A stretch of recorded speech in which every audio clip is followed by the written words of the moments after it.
All right, guys, we're going into Silver League. We've got barracks gas opening here, and we're going to send an SCV across the map.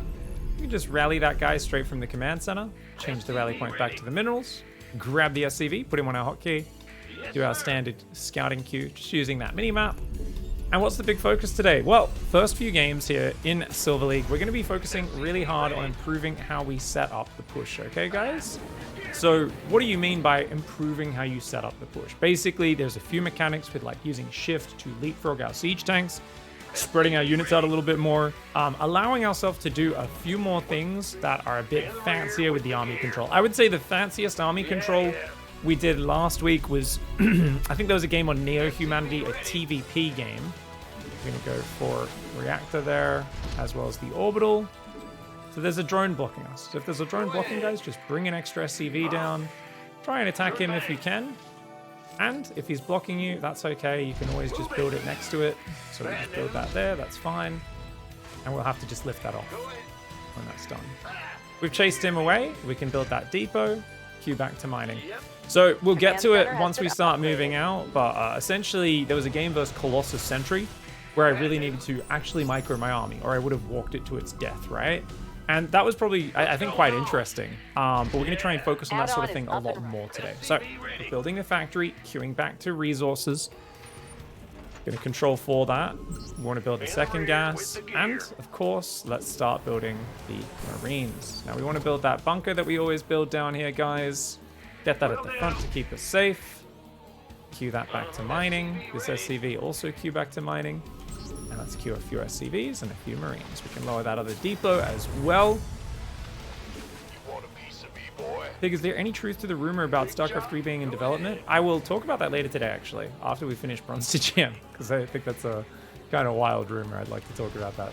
If anyone sees this and want to hear my thoughts on it, I guess, on YouTube, then go check out the main Pig channel. Is probably where any content of that finds its way, if it ends up being worthy.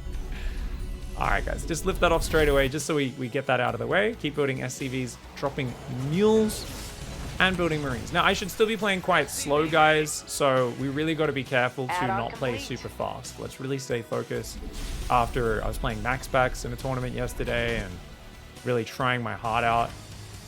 To go from this to trying to do some bronze silver play, it's going to just be a bit of an adjustment. So let's just make sure we're focusing on our basics. We've got the tank building, the starport building. Let's keep queuing up SCVs at least 2 or 3 at a time.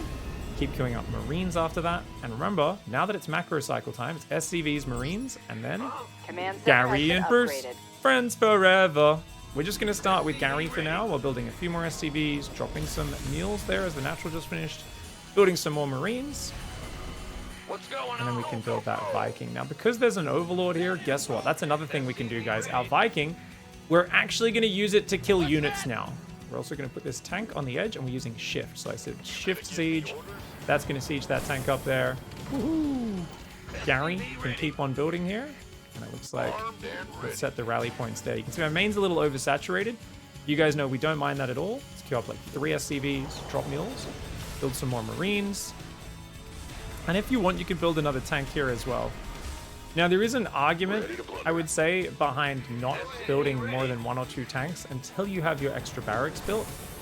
And that's like something that's a bit more advanced. For now, we're just kind of building stuff and not thinking too much about it, but it's a concept we'll talk about down the track.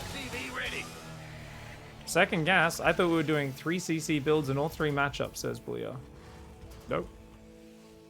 I guess you weren't here last week. Nope. All right, let's send the Viking through for the scout now. Not at all, mate. 3 CC builds in Bronze League? No, we're doing 1-1-1s. All right, depot builders are going to go back up into the main after building those 2 depots and start building depots there. It's time here to go 1. Oh, actually, remember, we want to use the shift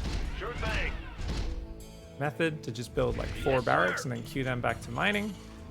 We want to build a reactor, more Marines, and a tank. And, of course, SCVs and mules. So we should be sticking to the macro cycle. I just broke the macro cycle, guys. I'm so used to breaking the macro cycle all the time, but that is absolutely criminal.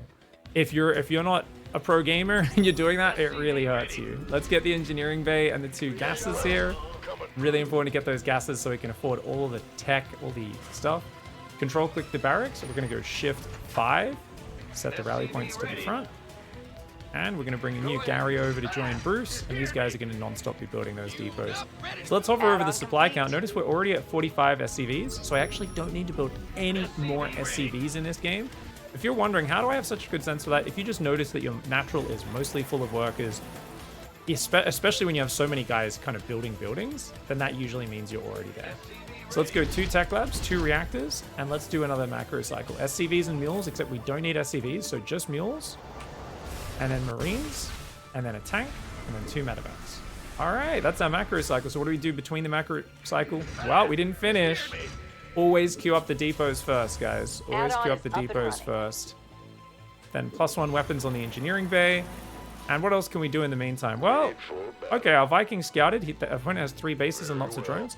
Now what you can do against ZERG is we can attack move like this. So we're shift attack moving with some zigzags across the map. Notice how it's just kind of like going around. It's just going to kill any overlords on the map. So that's a nice thing you can do with your Viking. All right, guys, mules go down. And then we go Marauders now that we've got tech labs going. Marines, tank, medevac. Thank you very much. And then we go for the depots here. I'm going to queue up 2 more just to make sure we don't screw that up. Now we need stim and shields. Notice I don't have enough gas for shields though. So what can we do, guys? Well, we can just delete one of the medevacs from production. Remember, medevacs usually your most important, your least important unit. As long as you've got like 4 to 5 medevacs, that's cool. So then we can start that one. We can also queue up concussive straight away. So let's keep doing this, guys. More mules on the natural. But because we're getting ready to push soon, those are going to be our last mules, okay? So all we're doing now is Marauders, queuing up 4 to 5 Marauders, like 10 Marines, another tank, and then more medevacs. Notice I don't have the gas for medevacs. So we're just going to queue 1 medevac, and then we're going to queue up more depots, and then more depots after that as well. Now, my main's a little oversaturated, guys. If you want, you can just grab a few of those workers, send them down here, since the natural's been a little bit under saturation this whole time. Something we're going to be working on a lot more actively later today. And by the way, check it out. He's killed four overlords. This Viking has killed 400 minerals, a command center worth of stuff. Oh, that's a big army, guys. Okay, let's grab our army. I was about to say, another thing we're going to focus on a lot more actively later today is control grouping our army regularly, so you're not doing it when you get attacked like I am right now. Now, we're just attack moving down, and we are eating some big corrosive vials. Let's control click the tanks, siege them, and then let's move the bio back so they don't run too far in front. As long as we keep building depots, you can see we're not in danger of being supply blocked. More Marines, more Marauders, more tanks, more medevacs. Now, you might be wondering, wait a second. We're done with Pig, did you just do that out of cycle? I did, but we reactively built depots out of cycle. Do you know why? Because we were replacing the depots in the wall as like an emergency thing. Now you can see here, we just ate some big files. So all I needed to do there, guys, was select my army, press stim, and move to the side, and then issue an attack move, and they would have dodged that bile. So notice a macro cycle now, though. It's just build Marauders, build Marines, build tanks, build medevacs. And periodically, what do, guys? I go to my rally point. Let's bring this tank down from Dragon. And I basically just box these units, and I go shift 2. So you could be out there microing your Viking, doing some stuff. You do some macro, you build some units, tanks, Marauders, Marines, Vikings. Jump to the rally point, guys. And there's 2 ways you can do that. You guys know I set up my 6th camera location on my rally point. So for me, I can just do the equivalent of what would be like pressing F6 for you guys, and it jumps me there. But if you don't do that, what's another way? Well, you can double tap your barracks hotkey. If you double tap 5, it's going to take you to your production, which is right around it. And then you just box these units, shift 2, and we can gather them out. Now let's unsiege those tanks, and let's go for that big push, shall we? More Marauders, more Marines. We're going to set the rally point down here, try and build some more tanks as well. And let's move across the map. Now, think about it. If our opponent's standing in a straight line, we want to push through the middle and get on their natural, right towards the main, right in between their bases. So let's move about 3/4 of the way across the map to a staging spot. Behind it. More Marauders, more Marines. Get some more depots here because we are supply blocked. We can move these guys and these guys down. We can go shift 2. So what did I do there, guys? I went box, hold down shift, box, and then shift 2. And we see an army here, or some units at least. Let's kill those guys. It's not a big deal. It's just a few slow zerglings. Let's scan where his army is. Okay, guys, we can see his army. So this is what's important today, is how we set up our push. So let's siege the tanks. And this is where we want to start spreading our units out a little bit. And we want to now use box the tanks, right click, shift siege. And we're going to keep trying to see where is our opponent at. Now notice, guys, those roaches actually have little claws on their back, which means they have tunneling claws, funnily enough. So if your opponent ever has that, you just want to make sure you build a missile turret at home so that if any roaches sneak in, you'll see them on the way. So keep building Marauders and Marines, tanks and medevacs. So every now and then you just go home and you queue those units up, and then you go back to the push. And when you're first getting used to the push, I think it's incredibly important that you want to make sure you tunnel vision on this. Just get used to the mechanics. You will float an insane amount of minerals doing this push. And that's okay, as long as you get better at it. So guys, you see that big fog there? That big, the big black mark on the ground? That's fine. That's tunneling claw roaches is what that is. So we're gonna leave the rest of our units at home in case he tries to come in there. We're just gonna try to move that. Left in that mineral cluster. All right, so what we're gonna do is we wanna grab a tank, move it forward. So it's grab the tank, you press unsiege, then you right click, hold down shift and press siege. Do that again. Unsiege, right click, shift, siege. Unsiege, right click, shift, siege. Now problem, there could be units right there picking me off, right? And there is. So we need to keep kind of moving the bio forward to try and defend it. So notice, guys, we move those guys there, siege that tank. These guys here, we're not trying to clump them up too much. If there's a lot of banelings or any splash damage, it's very important you keep the bio spread like this. And looks like indeed he did try to run in my mineral line. Good to know what's happening there. So we're going to keep moving these tanks forward, guys. And notice you always want to try to grab the tanks at the back. Unsiege, right click, shift, siege. Unsiege, right click, shift, siege. Unsiege, right click, shift, siege. And if you're sick of scanning all the time, you can always just fly a medevac in front or that vision. It's really good if you can just kind of grab the bio like this, where you just kind of grab a few guys. And notice I'm never clicking them all to the same spot. We're just kind of spreading them all out a little bit. And if he goes for a pitched fight, then we'll stim and fight. But otherwise, we're just making sure he doesn't lure us away. Now that he's fighting, now we can stim. And if there's no banelings or splash damage, like in this fight, then I can A-move everything to the front. If there's any splash damage, banelings, colossus, infestors, ultras, you name it, you do not want to do this A-move, because this is the biggest problem that so many players have. Is they painstakingly set up this gigantic spread. We get the victory there, which is very nice. They painstakingly set this up, and then you know what happens? The moment the opponent shows any units looking like they want to fight, what do? They panic, they select the whole army, they stim, they attack move, and the opponent just pulls back, and then they're like, oh god, now I gotta friggin' try and spread my units back out. Ugh. And this is assuming they don't just all get caught by a fungal growth, cleaned up by colossus and force fields, blasted by siege tanks. So trying to keep your units spread out is actually insurance against your own idiocy as a player. Harstom's talked a lot about negative micro, a bit of a meme that he started with a very funny YouTube short. But it's actually not a meme that, you know, and that was a pro gamer doing it, which is what was so funny, right? Where a guy killed his own worker, essentially, trying to do a fancy trick. In this scenario, and most low-level players, it's just controlling their army at all in big fights that hurts them. It's why do we always say attack move? Because how many times have we seen players all the way through Platinum League who are caught just right-clicking their army, an enemy army comes in, the units don't even fight back, they just move command into it, right? So attack move is like step one of making sure your units actually fight back. Step two, though, and it's especially important for Terran, is going, hey, these guys are really good units, but if the opponent has splash damage, that's the one big counter to bio. Doesn't matter. If you're spread out, the splash damage is not very effective, right? But all it takes is one moment. You could painstakingly set this up, and then you just go, oh, there's some stuff happening. Oh, and look at that. Look at this. Look at how quickly this army now, compared to what it was before, will die to banelings rolling into that. And that's exactly what you've got to watch out for. So the big thing here is going to be discipline. If you do want to do fancy micro, say there's an enemy unit you want to focus fire. Say a Viper comes in, and you want to click on it. You see a lot of pros select units to kill that. Don't grab your whole army and do it.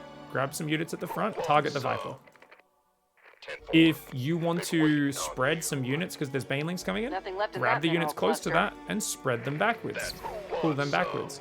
If you want to micro something to go somewhere, grab a few units and do it. And this is just basically, it means even if you mess up that micro, you're messing up with a few units rather than your whole army, it's gonna change everything. And there are 1,000 details with how we set these pushes up that are gonna make our pushes either way more effective or way worse. So this is something which is kind of endlessly deep. And remember, it's okay to float money during this. Yes, if once every 45 seconds or so, you can select your barracks, queue up a few marauders, queue up a bunch of marines, queue up some tanks, queue up some medevacs, that's fine. The trick here though, and this is something I want to mention now, is a lot of players when they're in these situations, their adrenaline's pumping. So we're just clearing my production queue right now. Because they've got this like army they're focusing on and they're so panicked because they're not used to doing it.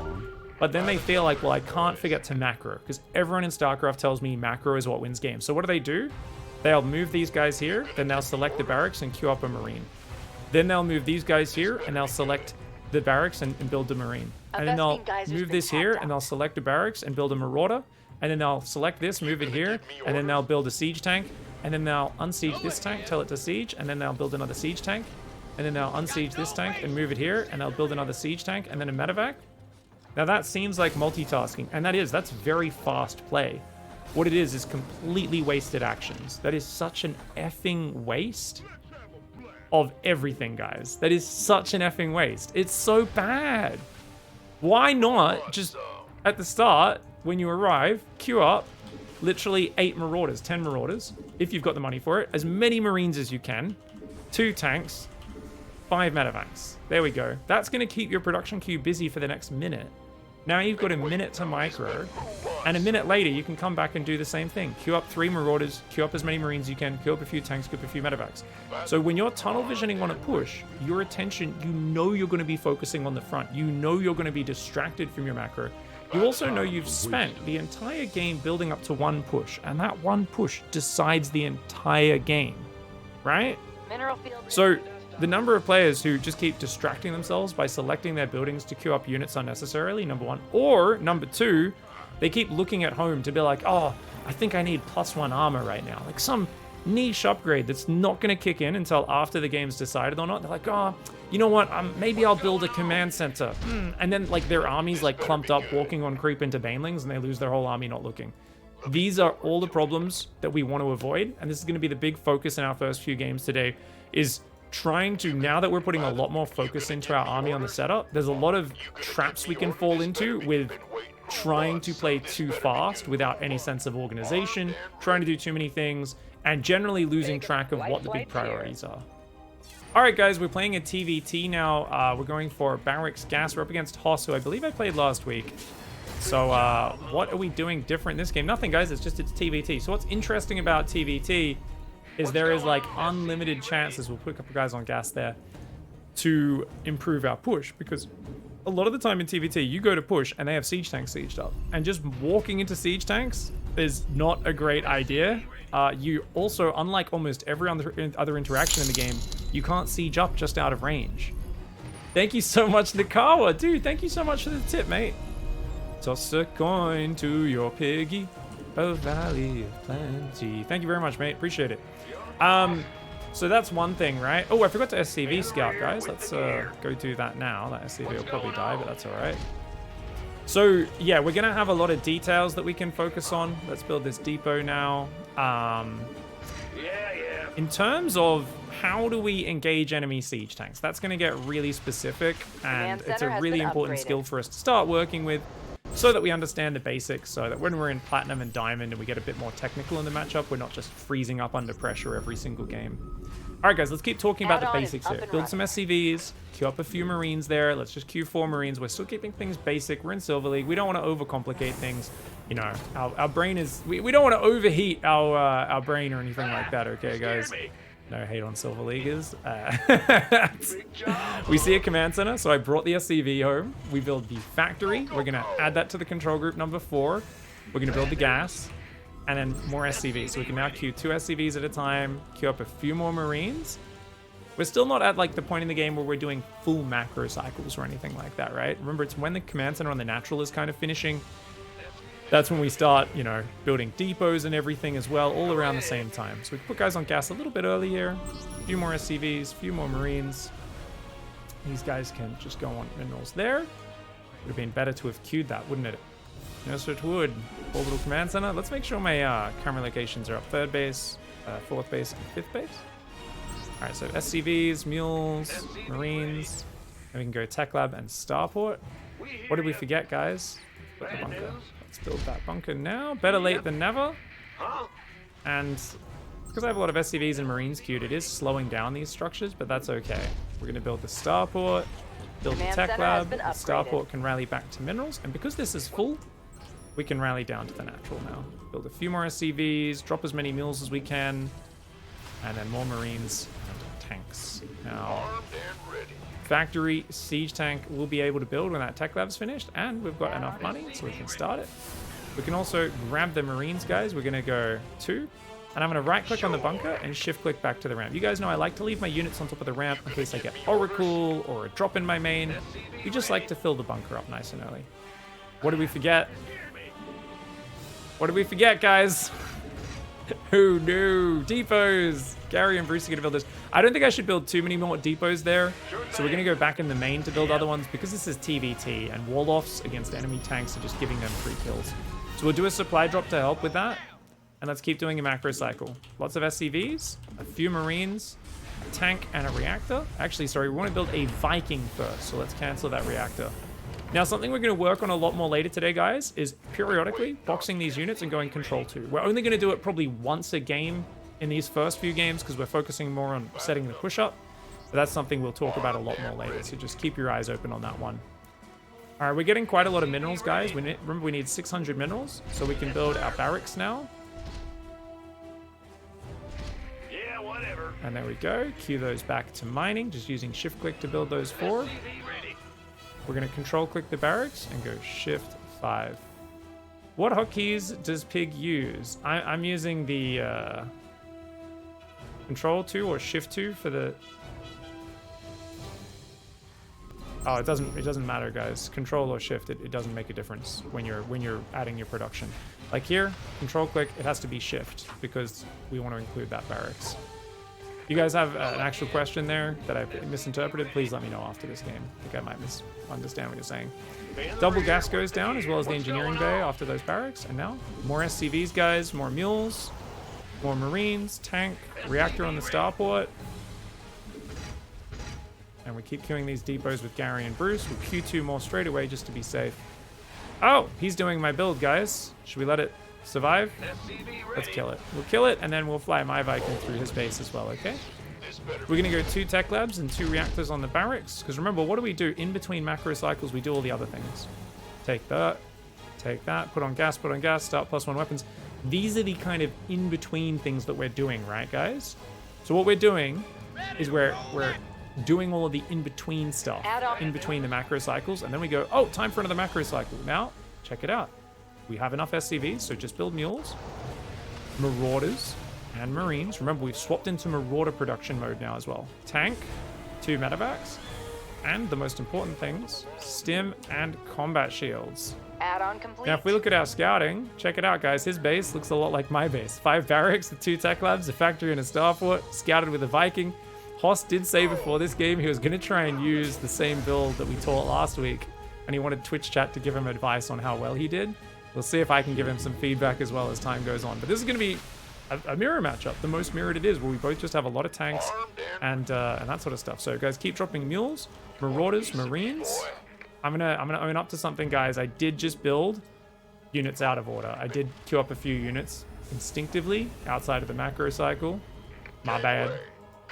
Let's queue up concussive shells as well. Now, technically, you actually only want mass marine and siege tank in TVT. You don't want marauders, but we're going to build marauders by default. Why? Because we're still a noob. Marauders are a bit friendlier of a unit. They're a bit tankier. They're just going to be a bit more forgiving. And guess what? If your opponent happens to play mech or some sort of weird army, the marauder can actually be better than the marine. It's just in the very standard meta scenarios at the high level where mass marine tends to be better. But you're not necessarily going to be running into those situations as a low-level player. So there's always a lot of people who follow the meta who will be like, well, shouldn't we only be building marines? Why would we build marauders in TVT? No one. It's almost bio. And, you know, people will talk like there's all these rules to the matchup, which really don't start applying until you're in Diamond League. Whoa. What is that, guys? Oh, God. Okay, guys, let's grab my army. Control 2. Bring that down here. We're going to try and stim down, but my stim's not actually quite ready. Oh, now it is. Let's stim and let's attack move. Let's control click those tanks and siege those up there. Now my army's all stuck behind each other, guys. So what you want to do is you want to kind of move that through the choke point there to try and spread the units out. But notice I didn't move all of the units, just the ones at the front and a few at a time, because we're applying what we were talking about at the end of that last game, which is only select a few units at a time to minimize risk. If I messed up that micro, I would have messed it up with a handful of units, not my entire army. And that is very important. Now let's unsiege these tanks. We're going to grab these guys, shift to move to the natural here. Move them all down. We're still kind of... Okay, is he still out here? He's not, but that's okay. We're gonna siege our tanks. First thing after you defend a push is re-establish control over your area. If you really want to be safe, we can also grab these guys and put them in the main in case he drops there. And then, what are we behind him? What have we been missing? Macro cycles, right? So let's just transfer a few workers. But first of all, Marauders. So 4 Marauders, about 15 Marines, 2 tanks, 2 medevacs. We're going to rally these all to the natural. We're going to build a few more depots. Finish the macro cycle. We'll start +1 armor, because why not? And we'll go, okay, you know, my army's not bad, guys. We've got a lot of tanks still alive. We didn't lose any tanks. Doesn't look like he's attacking me anymore, so I think we're okay to move out. Okay, so let's gather that whole army. I never took these guys off my control group. If they scan you, you usually want to scan as well, because it usually means they're nearby. All right, let's queue up a few more Marines and Marauders, more tanks, and more medevacs, guys. So we're just taking a second to queue all of that. I think we just saw something on the minimap. So it looks like indeed he is there. So let's grab these guys, shift 2, and he's sieging up tanks first. Interesting. And, oh, I did stim and I was about to attack move, but notice he ran away. So it looked like he was trying to bait me into his siege tanks, guys. He's also picking up into medevacs for what appears to be some form of doom drop. So we're going to try and just keep scanning his army. And it looks like his medevacs are right there. So come back to the natural. And all we're doing is we're just watching. Now notice, actually, he picked most of his units into medevacs. So we can probably attack that. He's in such an offensive mindset that I think we can stim and attack move this army. And you can see it is only a small army. Right? We massively outnumber that, right? So we're going to move forward and kill that. But oh wait, he did get past us. Uh-oh, guys. First thing, pull SCVs. Second thing, box these guys. A move, stim. Secondly, try to siege the tank. Our main army, we're going to select that and A move over here, back out front our base. Make sure there's nothing else there. Did we defend okay? Looks like we did. Now that's not a lot of units, guys, so we can A move that. And then you can shift click back on the minerals. So a hot tip there. If you're ever defending in a fight where it's just 1 or 2 units, A move all your workers and then shift click them back on the minerals. Now this still leaves your mining in disarray because they're not back on gas, but at least it gets them mining a little bit. Here in the natural, these guys can go back to mining as well. We can grab one of them, tell it to repair that. We can hold the SCV key down to try to rebuild our economy. Grab these SCVs, and we're going to put 2 on gas, and then go to the natural, 1 on gas, 2 on gas. What did we just do? We just did the deselecting. I showed this once last week. We're going to be doing a lot of that deselecting later today. So hold your horses. I'll explain it more after the game, and then we'll really be focusing on it later today. Okay, for now, let's focus on the push. More Marines, more Marauders, more tanks, more medevacs. Our medevacs are queuing up to replace the ones we lost. We've got plenty of gas in the bank. Awesome, guys. Let's go for a big push. So let's unsiege this tank, grab these guys. Let's move to our staging point, 3/4 of the way across the map. He's been very aggressive, so I'm kind of paranoid about running into an army this time. Doesn't look like it, so let's go home. Gary and Bruce don't need to be building that anymore, so we can just actually, instead of selecting Gary and Bruce, we'll put those guys on gas. But let's also grab the idle worker button. Click those on the minerals, and you can see we're back to almost 2 bases full of workers. We definitely don't need more because we're planning to do an all-in on 2 base anyway. Grab these guys, shift 2, bring them to the front. All right, let's scan the front, guys. All right, so it looks like he's rallying out to the right to try and take a 3rd base, or maybe he already has one up. No, it looks like that SCV is hiding over that. Scan again. All right, guys, so let's try and move the tanks forward first of all. And we're going to try and get those up front and center. He doesn't have his tank siege, which is a big mistake. We can move a medevac forward if we're not using scans, but he has Vikings, guys. So we need to stim and attack because he's trying to siege in range of us. Now, you don't want to go up that ramp with your whole army. So pull these guys back, pull them back, and just keep scanning so we have vision. Now, you're going to notice something else. We saw SCVs go to the south, guys. So rather than move your whole army, just grab some units and attack move them off while maintaining the contain at the front. GG to Hospans, really well played. So what was I saying there, guys? Because you'll often end up in this sort of scenario where you have a contain. Now, a contain in of itself is not something you're aiming for a long time. If you're just sitting, if all of his tanks were sieged, I would have probably sieged to just kill a few depots, maybe kill one of his tanks, and otherwise, what would we do? We'd grab a few Marines, because I saw some SCVs going up here, so we'd move a few Marines up there, stim, grab a few Marines and Marauders, stim down here, and let's say there's no bases. Let's say he's there, he's got 5 tanks, I'm here, I've got 6 tanks, neither of us can really move forward. We're both just dropping scans. What do you do from that? Well, you keep macroing. He's going to panic, so he's going to screw up his macro. Keep building Marauders, Marines, tanks, medevacs. You can grab more units, bring them forward. You could also go, okay, if his whole army's there, we could drop, for instance, is something we could do. So something you could do is whenever there's a slight standoff, especially if he's not scanning, you can grab your whole army and do what we call the doom drop maneuver. This is where you just put it all in medevacs. You just basically unsiege it, right-click it on all the medevacs. You then control-click the medevacs. And what you do is you boost into the main base, and then you just try to unload. And if the whole army is sitting there, you kind of scan them, and you go, yeah, they're all out of position. You just tell them all to unload like here, on the ground. All you do is, as they unload, you control-click the tank, siege up. Control-click the tank, siege up. Control-click the tank, siege up. And then you press stim on the bio, and once again, you drop scans. Some of your units, if you've right-clicked them on the medevac and they didn't have space, will try to walk in the front and die, which is what those 2 tanks did. That can be a game-ending move. That's the YOLO maneuver. That's the I want to finish the game right now. Now, if a game really does drag out, we don't need to be stubborn in StarCraft, guys. Stubbornness can be good for improving skills, but it's not the most important. So what if you're there, but oh man, he's got turrets, or I feel like he's watching me. Oh god, how do I finish him? Pig said it's 2 base or die trying. Pig said it's 2 base or die trying. Guys, look, if it really does feel unbreakable, you've already tried to do that. It is okay to do a little crazy something. And this is something I'd rather you not do too much, but especially in TVT, if they're very good with defending with tanks everywhere, you might need to do it. And what you can do is you can grab your SCVs and you go to your 3rd and you build a command center, and you go to your 4th and you build a command center. Really simple. So, and that's just going to give you the ability to be like, oh, okay, guess what? My main's out, my natural's half mined out, we grab about half of them. I can just send those to a 3rd. Take 2 gases, have a full base. And as long as we can maintain about 45, 50 workers of mining and keep having new bases to mine from, our opponent's bases are going to mine out, and we could even move these tanks back. If it's getting a bit awkward at the front, we're not really focusing on that. We can just be like, well, okay, let's just siege back a little bit and wait for him to come out, because our opponent has to come out. We're still looking to win the game in the near future, but we're going to wait until they move out of the ramp to try to secure a 3rd base. And that's where we're going. And if they move just a command center down, maybe we just stim a few bio units over. And we just go, cool, and we deny the command center. So then they're like, oh, and they unsiege their army, they move down the ramp. And then when they unsiege and move down the ramp, we stim, we attack move, we win the game. As opposed to running into a meat grinder up a ramp and getting our whole army killed. You can do this. Even with my whole, 2 base or die trying, we're doing a 2 base push, don't overcomplicate things. Don't try to focus on other stuff too much. And don't get me wrong, bronze, silver, you probably should not need to do this expanding. You should be able to just keep spending your money. If you really need to, you can lift your main base out to mine from another base and just move the workers there, that sort of thing. As long as you keep spending your money and scanning and tracking their army, they will at some point usually stumble into you and get themselves killed. Obviously, there's going to be a common question. What if they make Battlecruisers? Well, you can keep scanning their production as well, guys. And if they go Battlecruisers, just make lots of Vikings.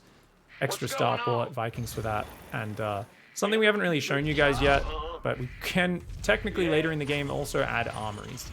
These are not things we ever really want to be doing by default as part of our plan, but we can start kind of giving you guys the info on some contingency plans for special scenarios, and we can get either vehicle weapons to make our tanks better, but more importantly ship weapons and ship armor, plus a 2nd starport on a reactor. And if you ever need to get that up really quickly, you're like, oh, he's already got a bunch of battlecruisers, you can do it this way, where you lift a barracks and you build the starport straight on that reactor, so it can immediately build 2 Vikings at a time, which is a really nice way of doing it.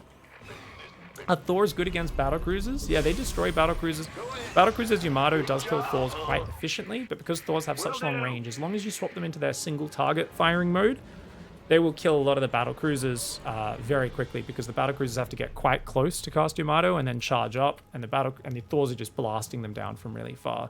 Thors aren't very mobile though, and it's not something you're normally going to by default, but they definitely do beat them in head-to-head engagements. Cool. Alright guys, we got ourselves another silver Terran player here, hungry for battle, or hungry battle as I call him. TVT on a big map ancient system. Let's start by building an SCV, control grouping our command center, and let's make those camera locations. We can set the SCV rally point there, as well as queue up another SCV. Camera location 3, camera location 4, camera location 5. Set the rally point back to the minerals. What's going Build the on? supply depot. Yep. And queue that one there to build the barracks. Keep building SCVs here. SCV ready. Let's check out camera locations are working. 3, 4, 5. I haven't set up my rally point yet, so let's do that. Just above the top of my ramp. Build another SCV. I'm already getting ready to build a barracks, guys, so I've already got the barracks ready. Bam. Control 5. Go back. Build a gas. Queue up more SCVs. We can also rally. We can use the rally point if we want, remember? Or we could just grab this guy, scout the enemy base, and hide behind the natural. Put that on control 2. Build 2 more SCVs. All right, guys. So this SCV here is going to go to the natural. Mine 5 minerals. Go there. Barracks. We're going to lower the depot, set the rally point on the inside of the wall. Let's grab those 2 SCVs, put them on gas. We're a little late on gas this time, guys. That's going to slow down my reactor a little bit sloppy. You got to be more detailed with the opening there. That's going to delay my reactor by a good 10 seconds, I think. That's... Ugh. It's not too bad. Orbital command center starts. We're tapping the reactor key. The moment we get 50 gas, that does start. We see that my opponent's buildings are in their base. Remember, that's the first thing we always scout, guys. Are there buildings in their base? Because if they're not... Oh, he does back off. I was about to go bring another SCV down. There we go. Add to 7. Remake camera location. Queue him to mining. Rally that to mining. Bring an SCV up to build a depot. Our SCVs are under fire. Build an SCV, drop a mule, queue another SCV. Oh, looks like this guy's going to go down. Run! Run! Try and click that home on the minerals. If he attacks it with an SCV on the way home, it'll dive. That's totally fine. White Fang, thank you so much for the tier 1 sub. Appreciate that, mate. Hope the advice earlier helped you out, and I hope some of the guys in the Discord can give you some good advice. Let's build more SCVs. Take a second gas. So we've got the factory here, guys. Now remember, we don't need to queue him back to mining because he's going to build the starport. Let's queue that one back to mining. We messed up by not doing that earlier. And let's build more SCVs and more Marines. Lots of Marines and SCVs. Looks like the SCV made it home. Champion! Oh, yeah! All right, that guy gets to be Gary or Bruce. He gets to be a depot builder. He gets a special high-paying logistics job later on. All right, guys, more SCVs, more Marines. Now remember, we want to make an orbital the moment that's finished. So anytime, you'll notice you're getting better at your build when when things are finished, your attention's already there and you're like waiting to do the thing. Like, I was waiting a second before the orbital finished to make the orbital, right? I was waiting just before the factory finished to start the starport and the tech lab. This is where you start to really feel the build is like clockwork. And this is where, remember we talked about last week how you want things to settle in, muscle memory wise. Command center You really add-on want them to complete. settle in. Build some more SCVs. This is a TVT, so remember we don't need to wall off. We'll just build the depots up in the main. So Gary can start more SCVs, more Marines. Beautiful, guys. And let's... Oh, what did I forget, guys? I keep forgetting my bunker. Okay, guys, so let's make sure we don't forget that bunker. Even though you're building a tank for safety pretty early, it's not a crazy fast tank. You've got a good Marine count, so you're kind of reasonably safe, but having that bunker just gives you an extra level of ease with your early game. Gary's going to build another depot. Let's make sure we stick to macro cycles here from now on, guys, because I was talking a little bit and kind of broke the macro cycle a little bit. So queue up some SCVs, drop some mules, queue up some Marines, queue up a Viking, because we've already got a tank queued up, and then queue up another SCV with Gary. Bruce is going to join him now just to make sure we don't get supply blocked. You don't really need Gary and Bruce both building depots until you've got the extra 4 barracks, though. So let's make sure we build those extra barracks before queuing up any more depots. All right, so use shift, right-click, shift, siege the tank, and build a few more SCVs, a few more Marines. Gonna build a tank, a reactor. Queue our Viking through their base. I can put that on control 3. You guys know what's next. Before building those extra depots, let's get 4 barracks, shall we? We're just gonna shift click those back to mining. Cool. All right, guys, more SCVs, more Marines. Build a tank if we can. We don't have money for it. That's okay. And let's queue these depots up. Gary and Bruce keeping at it. Very nice. All right, so let's take a look at this. Now, what is the Viking Scout for? Oh, Wyfang with the 5 gifted subs. Thank you so much, dude. Gonna have some lovely moo noises there. Up and running. I'll actually mute that alert since it's not meant to play the cow noises, but it is because I'm a dumbass. Looks like no battlecruisers. Looks like very standard stuff, guys. My opponent's just building like a lot of marines, a lot of barracks. So real standard. Let's go home. Whenever you're distracted, macro cycle. Build SCVs, build mules, build marines, build tank, build medevac, build depots. Okay, so that's a macro cycle. But what do we do after the macro cycle? Well, we built our barracks. We haven't built the engineering bays yet. Or the engineering bay and the gases. So let's build those gases. Because I'm already oversaturated, we can already just immediately grab 2 workers, chuck those on gas to make sure I don't forget. And then we can control click the barracks, shift 5, 2 tech labs, 2 reactors, settle the rally points. And we don't need any more SCVs. So drop mules, build marauders and marines, tank, and medevacs. Grab these guys and shift 2. Awesome, guys. This is looking really, really good so far. I'm very excited to kind of keep doing this. We're going to be doing a lot more shift deselecting, actually, I think next week more than anything. But remember, I did that earlier with the gas, so that's something we'll kind of bring up a lot more as time goes on, some of those more advanced mechanics. For now, oh, I forgot to queue up depots on that last wave, so let's queue a few more, make sure we don't forget that. Add-on is up and running. Stim and shields. All right, guys. Last mules that we're dropping in this game. After that, we're going to save them all for map vision. Build 4 marauders. Hold down the marine key for about 15 marines. And then build tanks and medevacs. Okay, guys? Ooh, army's growing pretty big. It's only 7 minutes. We've already got a good-sized army. But our upgrades are pretty late with this build, right? They always are. So, control click. Box, shift 2. Move these guys to the natural. I forgot to put guys in the bunker, so that bunker's been kind of worthless this whole time. Let's just use this Viking as a scout, guys. We're going to put this like outside the Terran base. So if he attacks me, hopefully this sees his attack coming and just gives me a little bit of warning. We'll build those depots. All right, guys. More marauders, more marines, tank, medevac, and more depots. Stick to that macro cycle. It's going to make you such a better macro player if you just do that every time and see how quick it is. Oh.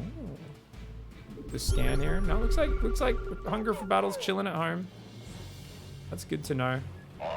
All right, guys, let's make sure we get concussive shells. I didn't have the gas to queue it up before, so I control click the tech labs and I press concussive, and that's automatically going to queue it up on the upgrade that finishes earlier. So that's nice. It's kind of clever which building it chooses. More marines, more marauders, more tank, more medevac, and then more depot. And because those upgrades are finishing, when stim and shields is done, it's time to move out, right, guys? So let's go. Shift 2. Let's unsiege that tank. Shift 2. Unload the bunker. We can even sell the bunker. Why not? Shift 2. All right, let's go, guys. So we're going to move 3/4 across the map to a staging point. Actually, I think we'll go up here. We'll try to go up that side, yeah. More marines, more marauders, more tank. And let's control click the depots to lower those and try to build just 2 more depots. That's going to allow us to get pretty much maxed out here, which is going to be delicious. How does Pig have 160 supply at 8 minutes 30 on 2 base? The power of macro, guys. It's kind of crazy. If you just build SCVs non-stop, you do pretty well. Oh, there's a liberator there, guys. So let's just pull our workers away that are anywhere near that. We can A-move these guys. Oh, what's he doing? All right, let's stim these guys and A-move to deal with that. Now let's use that deselecting trick I was talking about. Grab the SCVs, right-click, shift left-click 3 SCVs, right-click, shift left-click 3 SCVs, right-click on the minerals. Now, he did get away, so let's go up here. I don't know where that liberator's hiding. There it is. We're going to stim and A-move that one as well. And all you want to do, guys, you want to box the SCVs on minerals, pull them away, and then shift-click them back onto the minerals. So obviously that was really good harassment by him. I could have microed my marines a little bit better to intercept it and not let it get away from the first one. But it is what it is. So, what are we going to do, guys? We're going to grab these guys and whatever's at the rally, shift 2, A-move them to the front, and I'm going to do a macro cycle. Marauders, because I was very distracted. Lots of marines, tanks, and medevacs. And only once I've queued up all of that macro am I allowed to really focus on my army. We can go, okay, cool, he's here. So what can we do, guys? How do we siege up this? Well, his tanks are behind his army, first of all. Let's move the Viking forward to give us a little bit of vision. And what we can do is we can kind of just siege our tanks Our here. SCVs are under fire. Our Split base some is bio under off. attack. My tanks just killed a ton of this stuff. But we're under attack, so what's going on there? Oh, okay, he's in my base, guys. All right, so we're going to grab these guys. Is that enough to fight? It's about even numbers. Just looking at it, just eyeballing it, it looks like we have the same size numbers. Just A move wherever he's going. And let's actually move in, because my units are derping a little bit. Sure thing. I'm going to stim again, just make sure they are permanently stimmed here. Now notice they were spending a lot of time attacking the medevacs and not the marines. That's why that was so difficult. If I'd target fired, that would have been way easier. And it's really hard for me as an experienced player to actually fight my urges to do that. But we managed to do it. Anyways, back on the front, guys. There's a Liberator. We can kill that. Wait, what is that? Did we just see a drop, guys? So we can just pick these guys. We can, these guys too. So he's trying to like flank us or something like that. So he's trying to move out here. Oh, okay guys. I'm going to select my bio and press hold position because they were getting baited into the enemy position there a little bit. All right, so check it out, guys. He's got a good tank spread. But remember what we talked about last week? They can't cover everything at once. What is he doing there? Kill. He's got SCV scouting. So we're going to control click. We're going to move everything. We're going to now control click the tanks. And we're going to move them forward. Mind out a minute. Oh, over here. And we're just going to siege and take out that one tank. Because he can get 2 shots off and then one shot. That's that. Now, if Liberator try to siege on you guys, you can quickly stim, kill them, but then run away before you take too many tank shots. Okay, that's the trick. Now, if he's building Liberators, we do want to swap to Viking production. So we're going to queue up a lot of Vikings with this next production round. Marauders, Marines, tanks.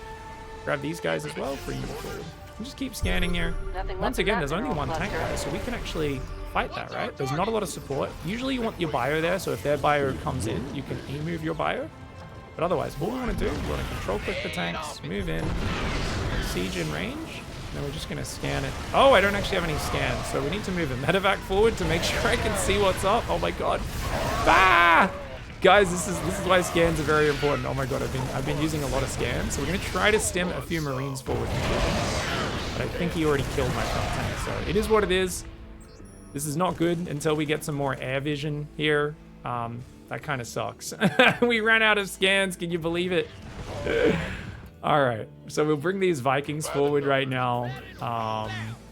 Once we get the next 2 Vikings, we'll just bring these guys across. Just keep Vikings queued up, because as long as we have the Viking vision, we can win. So I think what we can say in general is we can start to introduce a concept here, which is once you have like 4 or 5 medevacs in TVT, it's probably a good idea to just swap to Viking production. Unless you want to do more of that doom dropping stuff. So, well, should we do some drippy droppies? If you want to do low effort drops or not low effort, low risk, you want to do it like this. So you just right click there, shift, right click there, shift, unload there. That's all. And what do we do, guys? We dump it. Remember, we use that dumping key. Okay. So we basically put that on control 0, and it's going to queue it up to drop in the back. We're not going to micro at all. If I micro my army, it's not going to be controlled. But we found a base, which is good. So let's send some Marine Marauder tank, and I'm going to queue that all around the rest of the map. And now I'm going to dump these guys onto 0 as well, just to remove them from the army. I'm going to keep scanning here. Hitting our SCVs. Oh, look, he's attacking me, guys. All right, let's pull those SCVs away. More Marines and Marauders building. Mineral field. These guys are going to have to fight this, so we're just going to have to A-move down there with the SCVs, the tank, and the Vikings. Vikings can't attack ground unless you land them, so technically you should land them here, but because we're a noob, we're not going to. We're going to look away. Notice my Marine drop in the back is killing stuff. You're not meant to micro, guys. Just leave it, because it's not as important as controlling your army. These Vikings should be in front, giving us vision here, right? The Vikings are going to clear up this, but we need to stim those Marines forward to kill the Liberator. And he's trying to break out, so we're going to stim our stuff and just A-move that chunk of bio forward. Notice I didn't send the whole army. I just sent some stuff forward, so I wasn't super clumping up for the siege tanks. So just being really, really methodical there about that. Booyah has a really good point.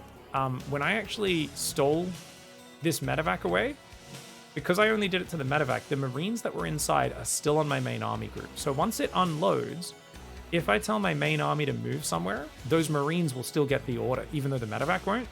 So a hot trick, guys, is after you put the medevacs in the medevac and you steal it onto control group 0, you can then also select your main army, number 2, go control 2 to remake the army group, and it'll remake it without the units that are inside the medevac. And that's a nice process that's kind of advanced. So if you're loading units up and taking them off your army, it's a nice way to split them off your main army. This is a more advanced concept we're going to talk about in way more detail in the future.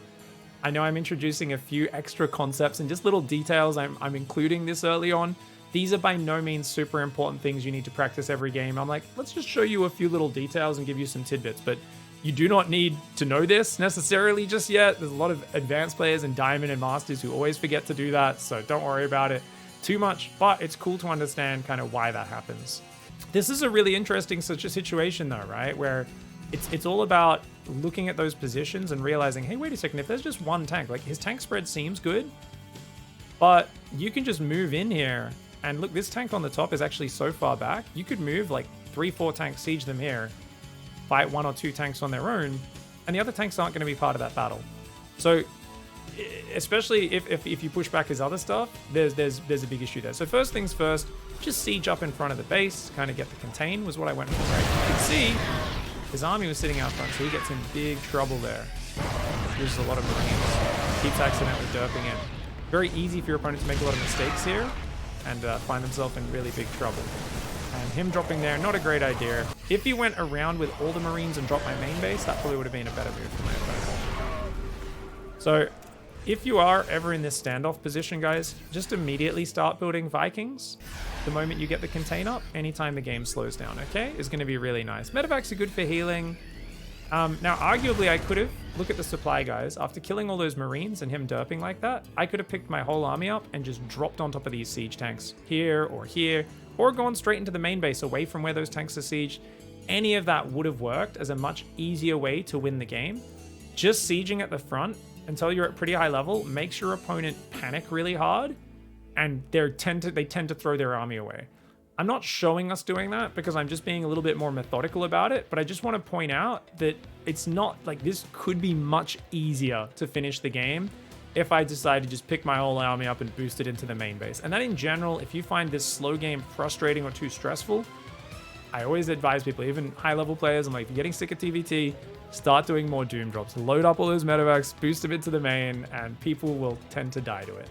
Players in Platinum and below never use hold position, says Twitch chat. So that's something, notice at some point these guys got baited into his tanks a few times, and I selected all the bio and I told it to hold position to make sure they didn't get aggroed in. Because otherwise, the opponent takes an attack, the other units run forwards to try to fight whatever's attacking their friendly unit, and they all start just filtering into the siege tanks, which is what happened really badly.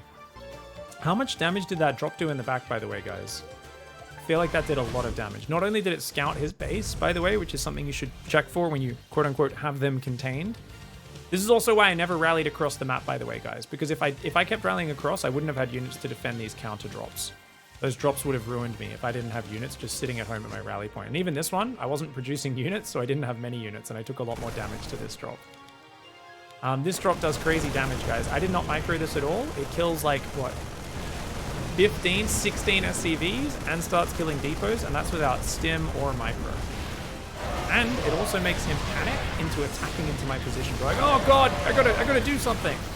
So he attacks in my position, and that's because, or they, I don't know, he, she, whatever, they, the battle-hungry Terran gets even more battle-hungry. And if I lose this full dropship, say it flew into 3 missile turrets and died, I don't care. It's 8 Marines and a medevac, guys.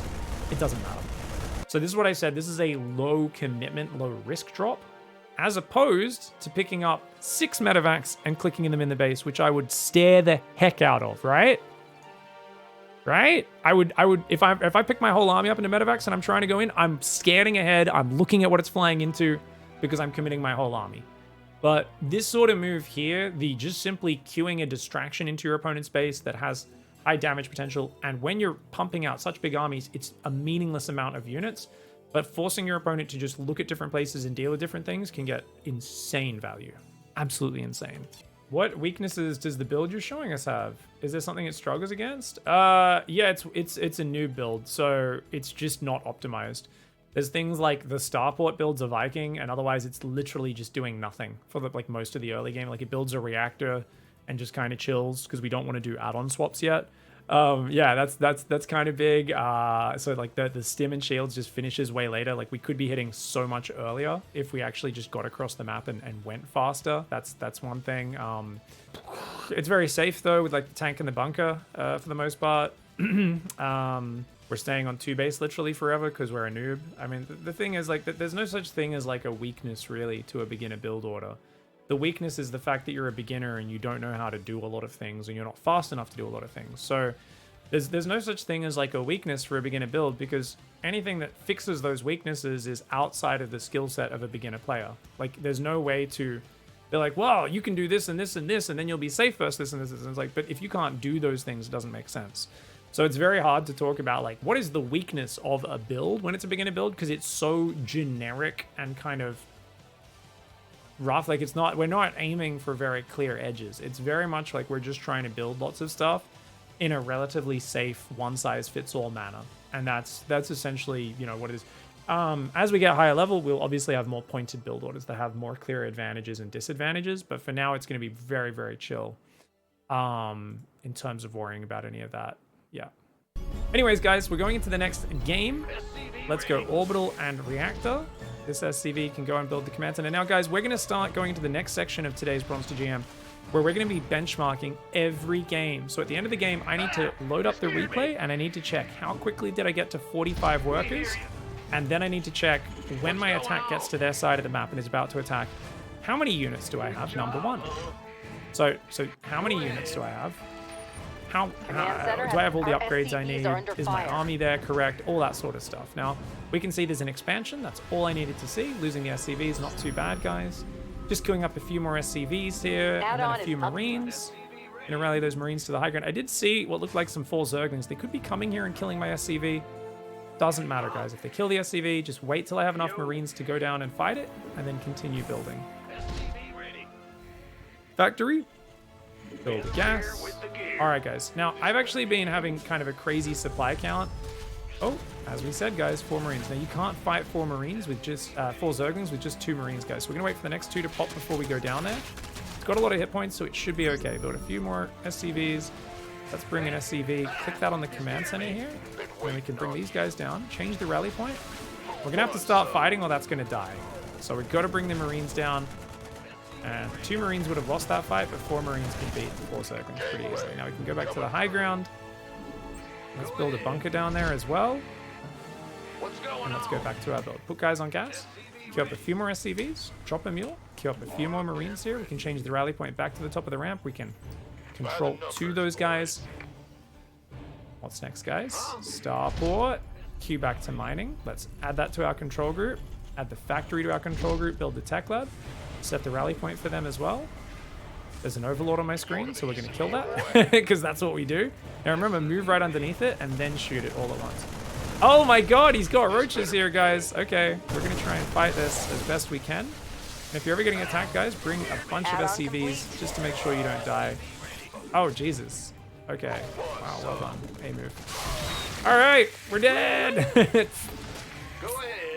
So try to stay on the high ground if we can, guys. We're going to have to try and make an orbital command center while we do this. And just keep A moving. He's actually targeting my Marines very well.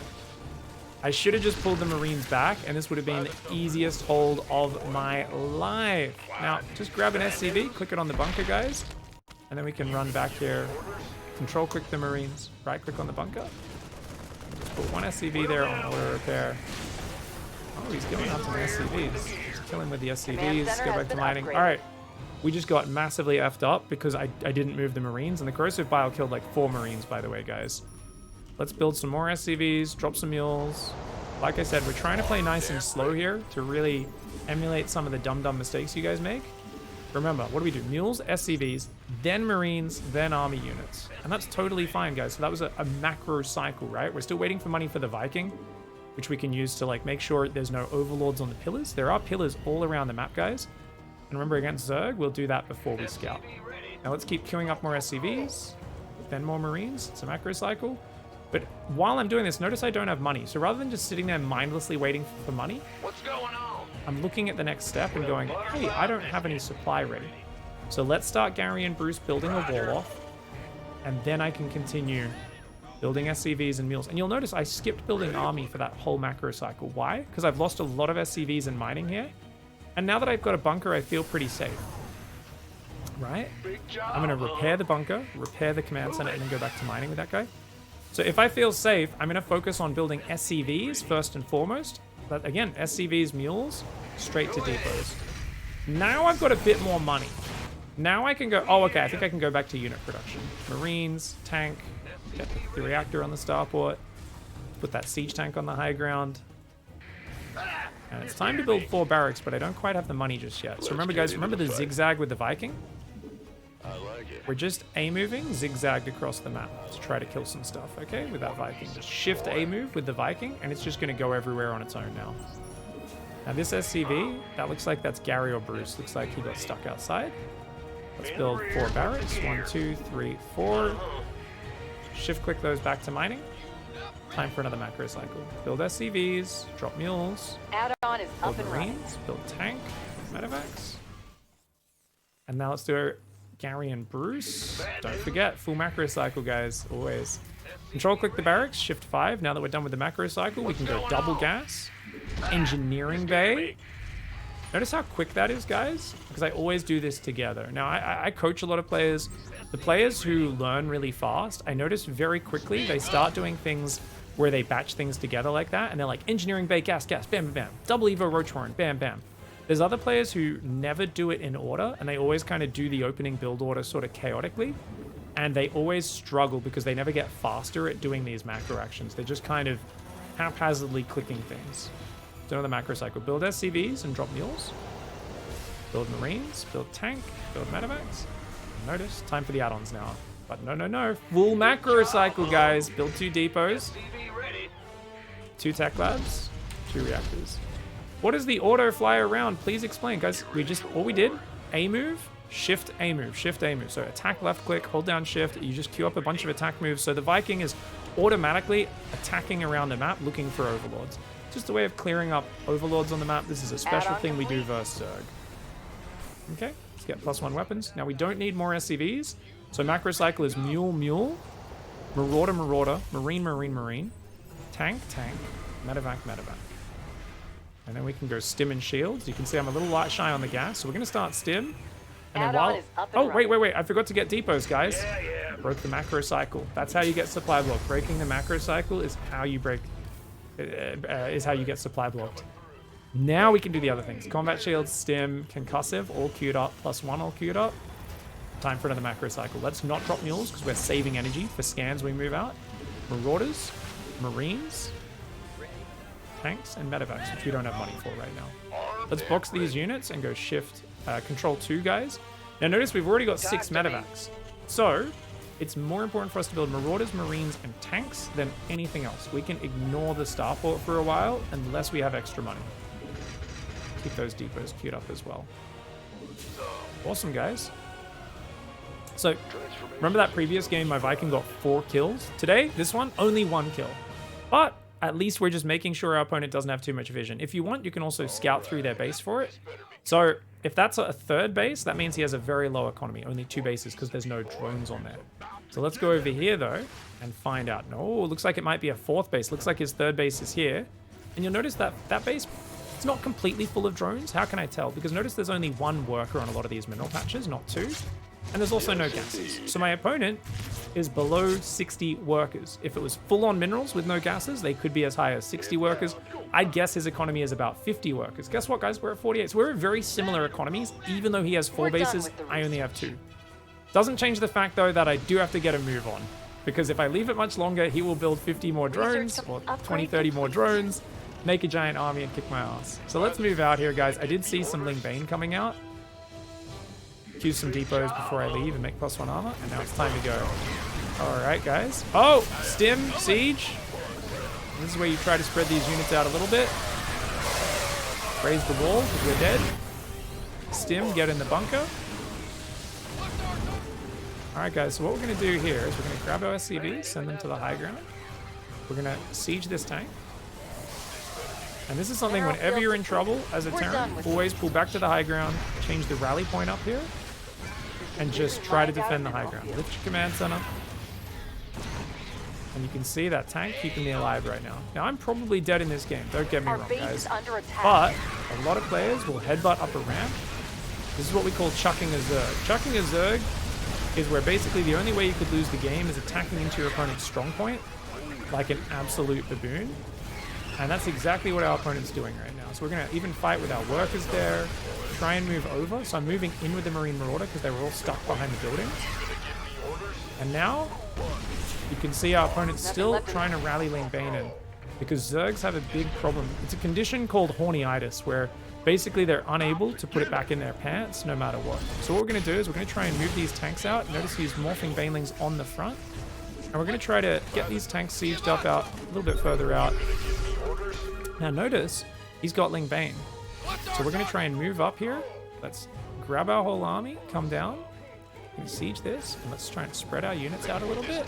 Because our opponent's already shown that he's very horny. And here's a really good trick. If you grab your Marauders, you can control click them, and you can put them up the front. And then you just want to spread everything else out a little bit. You spread the Marauders just a little bit. And then we just stim. Don't do anything else, guys. Just stim. Keep building Marines and Marauders behind this. And notice the Banelings aren't nearly as effective. Look at how much units I have Upgrade left. is ready for you. Bit derpy micro from my opponent. He's trying to run past right now. So we're going to have to stim back up to try and defend here. Grab the SCVs and mineral walk them to the natural. So just click them on the minerals on the natural. And let's grab everything back to the front now. Now, we probably should get overwhelmed here, don't get me wrong, guys. Building more Marines and Marauders. But because our opponent's just rallying straight past us and throwing units away for no reason, which is what a lot of players will do. There's always a chance your opponent derps and you get back in the game. Let's grab some of these guys, put them back there. Let's drop some mules, mostly on the natural. All right. Mostly Marine production because I feel we need more firepower. Notice we've still got quite a few Marauders up. So mix a few Marauders in, but mostly that. Still building tanks. And let's just scan ahead a little bit. Let's unsiege the tanks, guys, and let's move forward. We still need to get damage done to our opponent before they get too far ahead in terms of their army in this game, okay?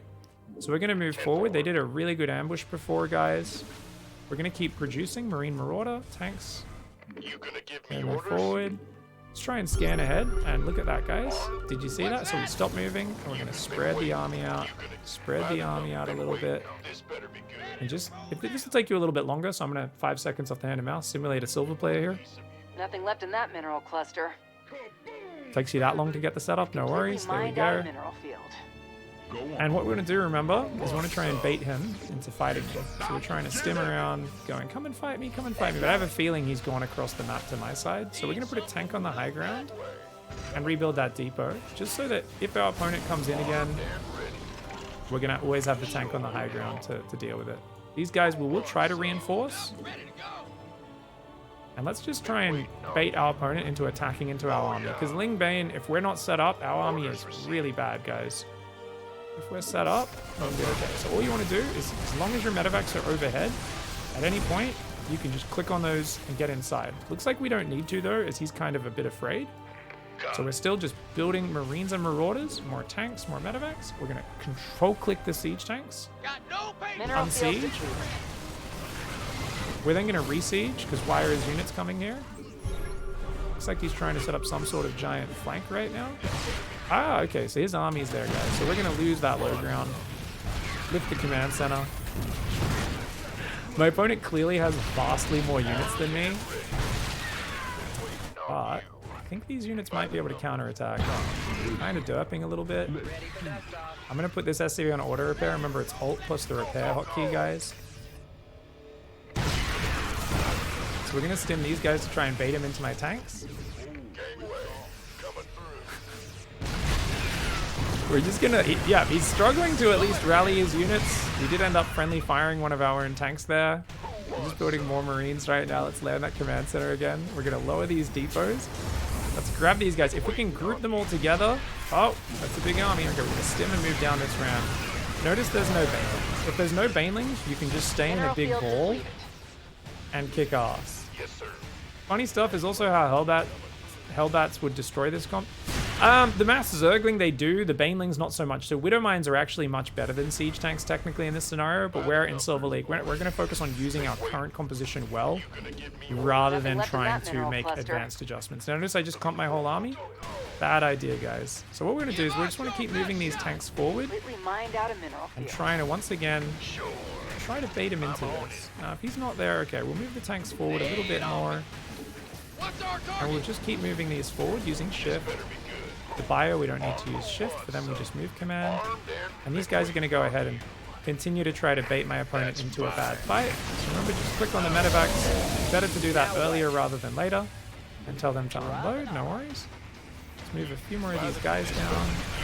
And, oh, stim, don't aim move though. If you want, you can spread a few units out a little bit more. We're building more Marines and Marauders. I'm macroing watching this fight, guys. We're not macroing anything here. He had such a bigger army. He also had +2. We ended up taking an amazing fight there. When you're that outnumbered, you are meant to get absolutely dicked. Now, we probably are still going to lose this game. What we're showing here is how to set up a really nice engagement where Marines, Tanks, Marauders do quite well versus splash damage. It's pre-spread, keep the units out, and that there was a success. So remember the problem you guys all have, everyone has with StarCraft? If I didn't win, it's a loss. I hate StarCraft unless I'm winning. I need to win. I didn't win. Your guide sucks, pig. I didn't win every game. You suck. This game sucks. This is stupid. Everyone I'm playing is a smurf, right? Really toxic mindset that creeps into pretty much everyone's view when they're playing games. It's all about winning. I just crushed the fight. I'm so far behind in this game. The opponent has the whole map. They've got unlimited army. They've got better upgrades. They've got so much more value in those fights. And I'm still clearing their whole army. Do you know how amazing that is, guys? We can siege the tanks, stim our units. I don't think there's enough banelings for us to worry about it, so we're just going to stay like that. Let's keep pushing forward. Try to move forward again. This army probably just dies, but, you know, see what we can do. Stim again. Siege that.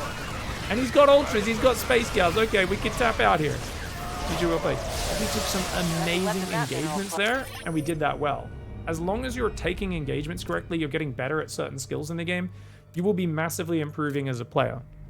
But the moment you're like, well, it didn't work, therefore it's all a wasted experience and everything I did is wrong, the more you're not going to ever get your head out of the weeds, poke your head out above and really get an overall perspective. ZERG was on 5 bases on 80 drones this game, guys. They had a massive economy advantage. They had better upgrades than me, and they had a fantastic ambush right outside my base already set up from the start. So this player, because we were having some easier games, Realm did say they were going to toss me a bit of a harder Gold League opponent. And also, I said, I'm going to play a little bit more methodical this game, hopefully with explaining stuff, and I probably won't macro up quite as hard as I could.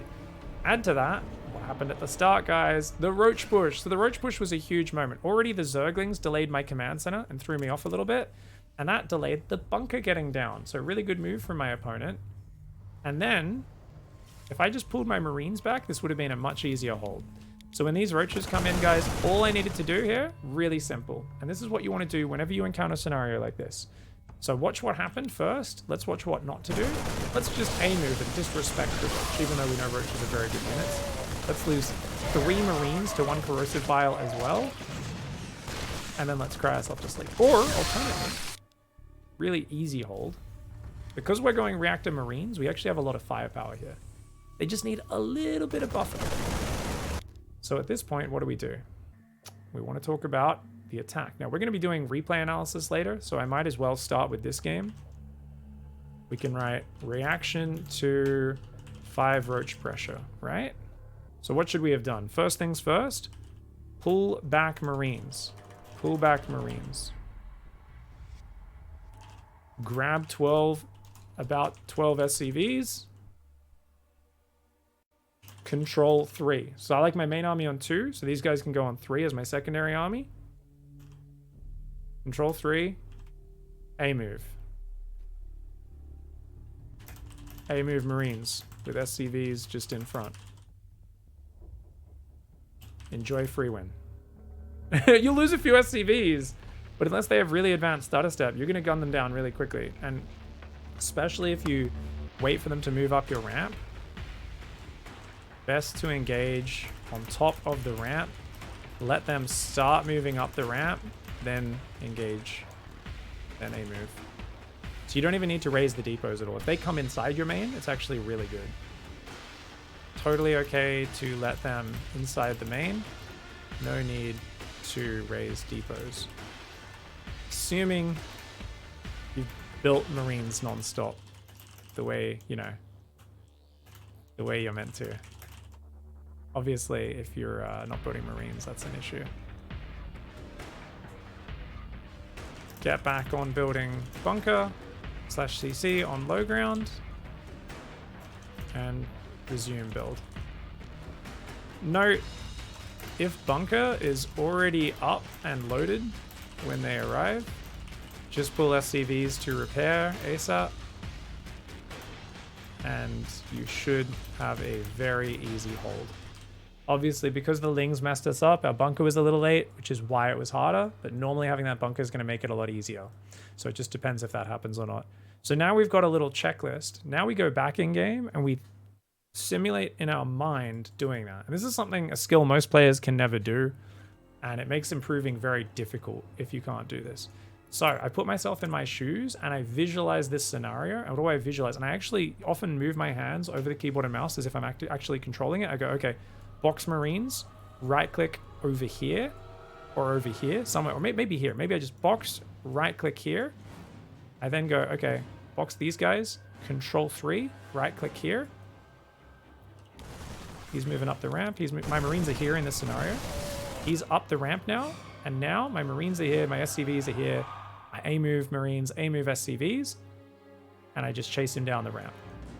And that's it. Put an SCV on the bunker when I get a chance. Put Marines in the bunker if he does manage to run away effectively. And return back to mining with the SCVs. Put Marines in the bunker, pull behind it. Easy peasy. Why don't you just put Widow Mines on the lane to your main base, so any minor harassment is stopped before it starts? Because we have a tech lab building siege tanks, so we can't just magically make Widow Mines.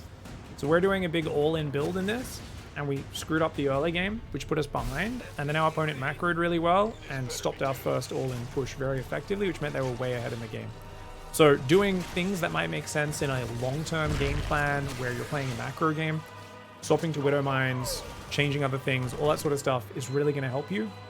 But in this sort of game, we were like, let's try and focus on get another Marine tank push going. If our opponent makes any mistakes, there's a good chance we kill them with the next wave of attack, just because they're going to get too distracted and too overwhelmed, because that's what happens at this skill level. So you don't want to focus too much on doing the perfectly correct strategic play. You want to focus on doing a plan effectively and getting better at it. Because remember, it's all about muscle memory. If you're always only focusing on the correct strategy, never on the muscle memory, you will never improve at StarCraft, right? It's inevitably you have to focus on both, but you really want to make sure you get much better at the basics first and foremost. All right, guys, so what's the other thing we need to do? We need to benchmark this game. When did we get to 45 SCVs? Now, obviously, it's going to be really late this game because we got messed up at the start. But we kind of hopped ahead to doing a bit of replay analysis, because obviously if you get messed up by a pressure like that, you've got to talk about why that happened, what you can do better next time. So the next time you encounter that situation, you have a set play to go to. What we just explained to you is a game-changing concept, which if you put into action, you will improve at lightning pace. If you encounter problems in StarCraft and you just kind of shrug your shoulders and go, nah, you're never going to get better. And you're going to be the person whining on Reddit 4 years from now about, I can never get past this because my opponents are broken. They're Imba, man. Which are all our favorite people on internet forums that blame everything on balance. They're our favorite. So guys, we actually had a few gaps in SCV production here. It looks like maybe I completely stopped SCV production at this point, a little bit early at 43. So I end up building 2 more SCVs at the end, or 3 or 4 more, but there was a big gap in the middle there, where I guess I was explaining a certain concept, which makes this especially nasty. 7 minutes 30, 47 SCVs. Alternately, we could go back a minute and say that's when we hit 43 SCVs.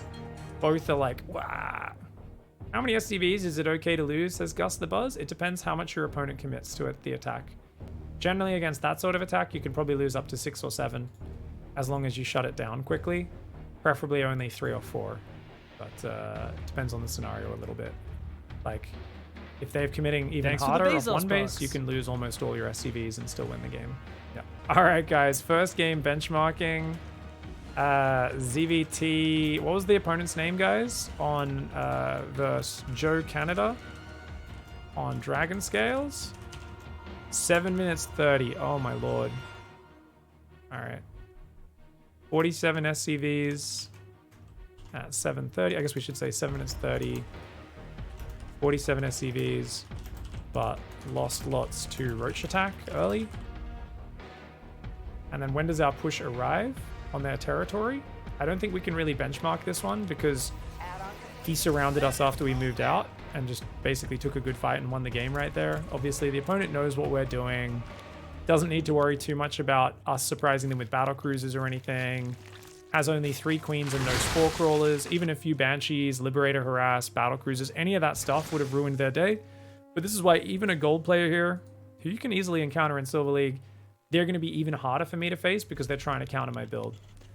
But let's benchmark the move out at least. So we're just going to benchmark here, guys. So we're moving out on the map at 9:43. 9 minutes 43. 7 tanks, 6 medevacs, 8 marauders, 28 marines, 48 SCVs. I still like to manage to check the SCV count at this point, just to check. But more importantly, let's check the upgrades, guys. So what do we have? +1 attack, stim, shield. So do I not have concussive? Did I forget concussive? No, concussive is halfway done. Concussive halfway done.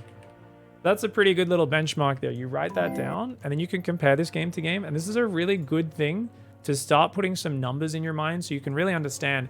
If you play a game, if I play the next game, right, and I play against totally passive ZERG, nothing happens to me, no interruption, and I still end up hitting the same benchmark, I know I've done a terrible job. Because why am I hitting so late with so few units? Right? If I haven't taken damage to the roaches at the start, I'm totally screwed. It's a goddamn disaster, man. All right, guys, we've got a TVP now. We've got to keep benchmarking these games. I think that last game was so fantastic because it reminded us the golden rule of StarCraft, which is if your opponent surprises you with an attack, pull back. Pull back and wait, assess the situation, always take it extra safe. I was like, I've got a lot of Marines. I could probably just A-move this. No! No! That was very greedy of me and I got punished hardcore. All right, guys, barracks is on the way. Let's go for the gas. Keep building SCVs, and we'll send out SCV Scout across the map. We're playing Juchel Zero, who I believe I actually played last week twice, right? I think, but we're still right in the MMR range we want, as most of last week was silver players. It's very hard to find actual bronze players, of course. But yeah, really cool to see a PROTOSS player in the mix. Not enough of them. And we're going to try and get a much better benchmark this game. And the important thing with benchmarks, a lot of people always ask me, like, Pig, what's the perfect time to have 45 workers, 2 base for like pro doing a fast expand build? And I'm always like, I actually don't know, guys. I don't even know the exact benchmark. I think what's so much more important is improving from one game to the next. So if you record what you do one game and then you try to do it a little bit better, that is going to embody the perfect learning mindset. Whereas if you're already putting yourself on a pedestal and saying, I need to do it as well as the pro does it, you're going to cheat yourself of all of the little stages of victory when you shave 10 seconds off your time.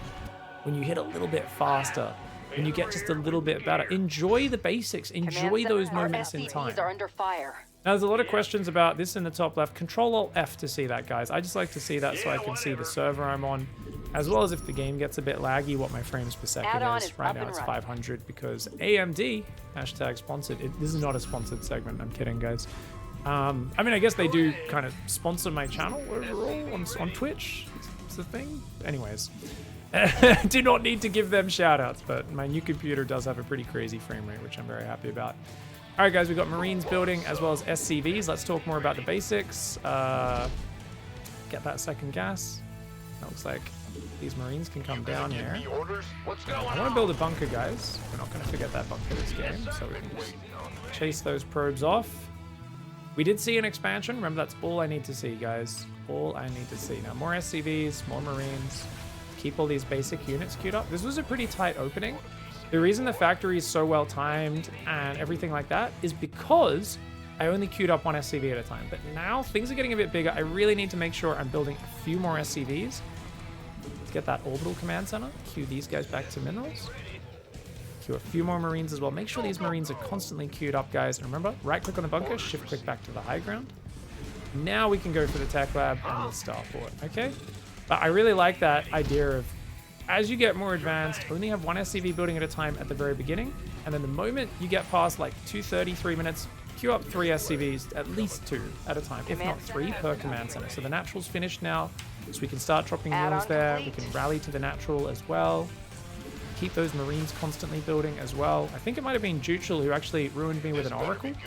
So something you can do if you're playing PROTOSS, put your next 4 or 5 Marines in the mineral line, in the main, and then you got a bunker on the natural, Marines in the main. You're protected from an Oracle. Whoa! Alright guys, we just queued up SCVs, Marines, and a tank. That means, check it out. It's time to do a proper full macro cycle, which means Gary and Bruce need to get building ASAP. So we are a little bit supply blocked. So if we want, we can do a supply drop there, guys, just to get us out of that supply block. Queue up a few more SCVs, Marines, tank, and a Viking. So we've already got a tank building, so I'm just going to tab over to build that Viking. Go scout with that straight away. Make sure our opponent's not building carriers or anything crazy like that. Now, let's get the factory siege tank, up there. A few more SCVs, a few more Marines, extra tank. We can build depots here. Keep building these depots. And remember, I always like to have one down, so there's SCVs. Remember that? I think it was last game where one of them got stuck on the outside. Let's queue up another one and queue them up in the main.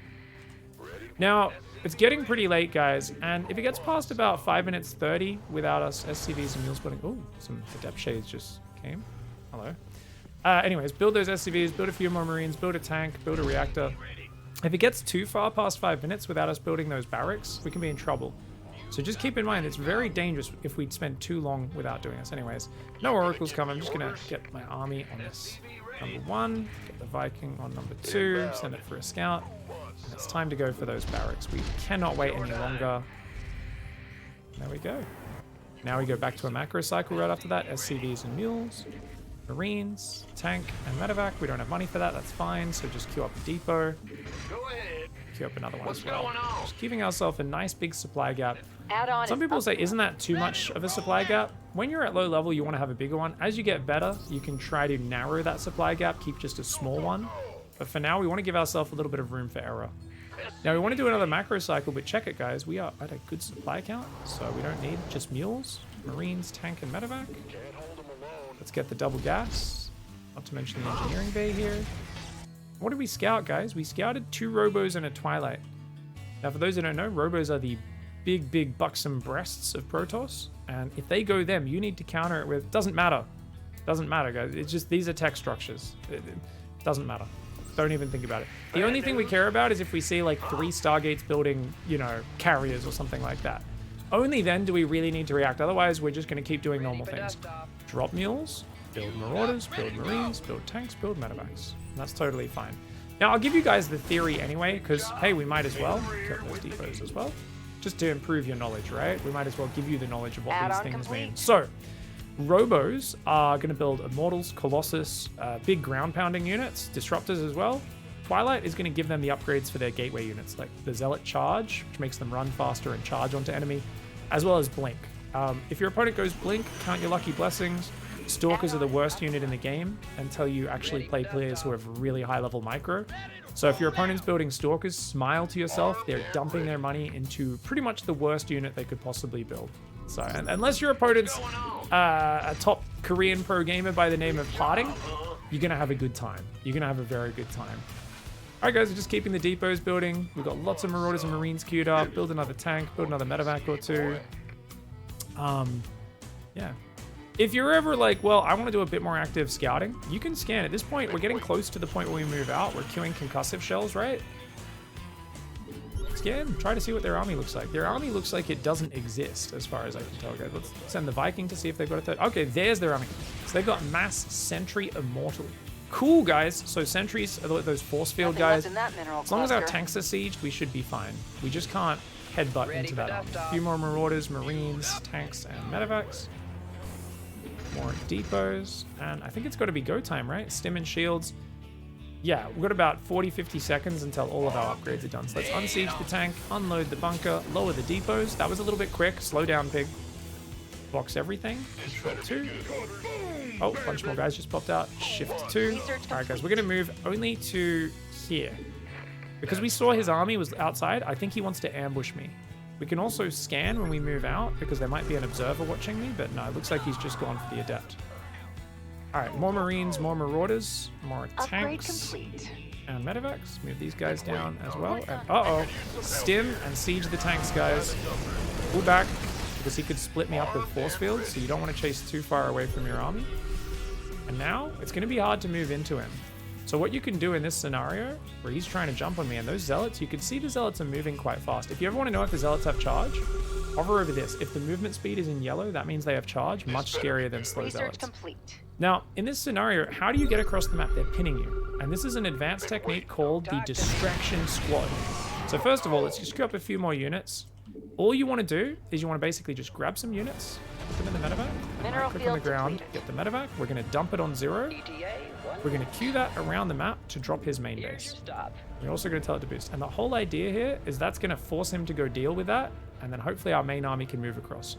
We're also going to do the trick I talked about earlier where I reselect my army, I go control 2. So the Marines inside the medevac are now no longer on my main army group. These guys are going to go shift 2, they're going to come forward.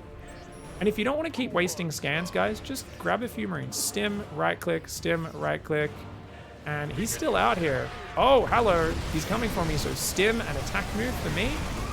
Good thing I sent those Marines out. And now we should be able to push. We can unsiege the tanks. Don't look at the drop at all, guys. That's a waste of time. So we're going to move up this ramp, and then we're going to try to move towards this natural. Oh, geez, he's here. So let's quick siege those tanks again. I thought he was running away. I thought our opponent was going to run away from us. Luckily, none of this is splash damage. I think this might be the opponent who went for the Colossus sentry last time. And Immortals seem smart, but actually I think Colossus is still better of a choice. So we can now unsiege, move forward while we're moving to the staging point, jump home. Marauders, Marines, tanks, medevacs. Because we haven't macroed in a while, don't just queue up a few guys, queue up everything. I want all of those white pips to be filled until you spend all of your money.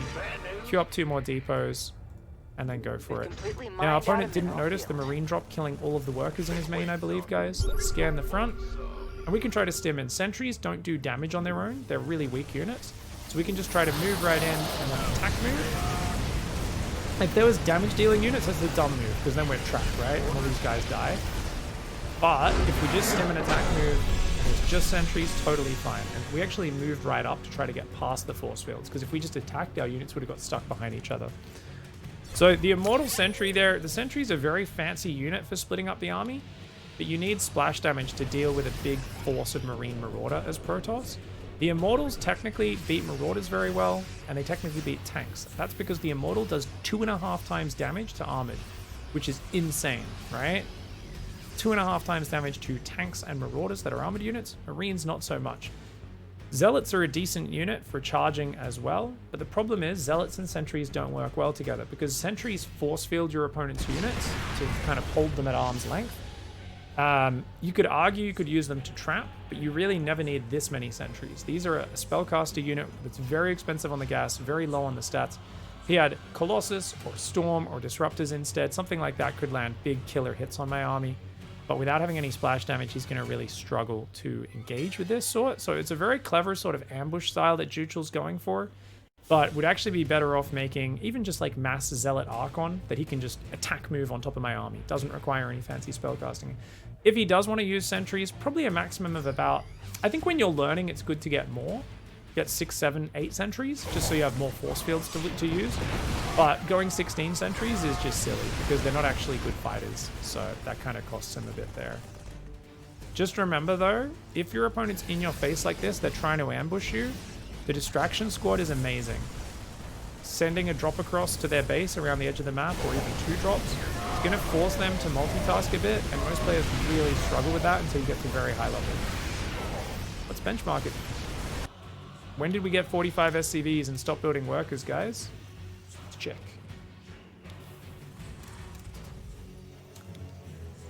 Alright, so we got 42 here. A little bit of a gap on the SCV production, guys. Come on, Piggy, where's those last few workers? There we go. Alright, so it looks like we got to 45 workers in just a moment when these 2 popped, basically. I guess I can wait for this last one to pop, but essentially 5 minutes 36, we can say we're at 45 workers. Let's check it, guys. Really good point from Bulio. He says, why don't we also benchmark when those barracks start, since you keep talking about that? That's a very good idea. 536, 47 SCVs. Guys, It was 7 minutes 30, almost 2 minutes later to hit 47. So this was 45 SCVs. 2 SCVs less, but 2 minutes early. So 2 minutes later in the game where that roach attack messed me up. That shows you just how much a bit of damage early ruins everything else. So if you take a lot of damage early, focus on fixing that rather than anything else. Too many people will take a ton of damage in the early game and they'll be like looking at the late game battle and going, why did I lose this? And it's like, dude, just fix the early game. Don't take the damage to the roaches at the start. You'll be good. So when did those barracks start? It looks like they all started 10 seconds ago. So 5:26. Okay, that's a good idea. So I think we'll do that as well. 5:26, 4-rack start. I'm not sure what it was in the other game, but we're going to do that. Benchmark, 45 workers. When do we hit 45 workers? When our attack arrives. And with how much? And also when our 4-racks start, which is pretty key. Cool. That's a really good point. Thank you for that, mate. All right, so let's check when our attack moves out. Once again, this is one where we didn't get a chance to get to the enemy side of the map before we got ambushed, but I think it was about the 8-minute mark. Let's check. This is a giant army we're building.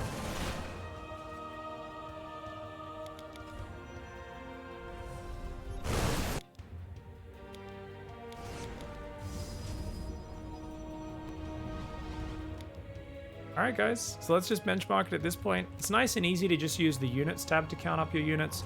Arguably, that's not what's actually with the army at the front. Some of it's at home, but just using the unit tab gives you a good picture.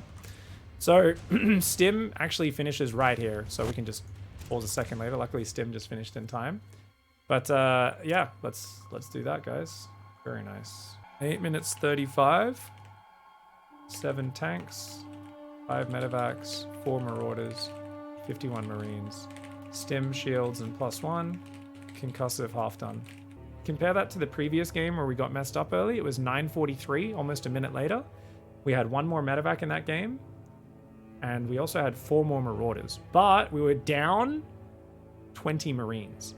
So we happened to build way more marauders in that previous Terran vs. ZERG. Way more marines happened to build this game. Sometimes just when you're tapping those marines or marauders, you happen to queue up a few extra marines or a few extra marauders from game to game. Something you can work on being more consistent with that as time goes on, but it just shows sometimes the numbers end up being a bit funky, a little bit different on the kind of ratio of the units. Shouldn't matter too much, but yeah, generally speaking, we can just say like, okay, this is actually a much bigger army. We should probably write the supply down as well for these benchmarks, guys. I think that makes sense. 150 supply. So let's write 150 supply for that one. Awesome.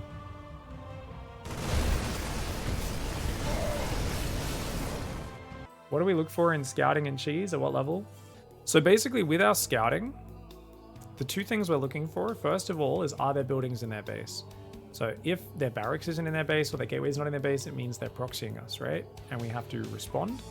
And to respond, we basically just wall off our high ground, put a bunker on the high ground, and then just continue doing our build as we were planning to. So essentially we just don't build the command center on the natural and we wall off and get a bunker before the command center. Real simple change to the build, usually keeps you completely safe against most things.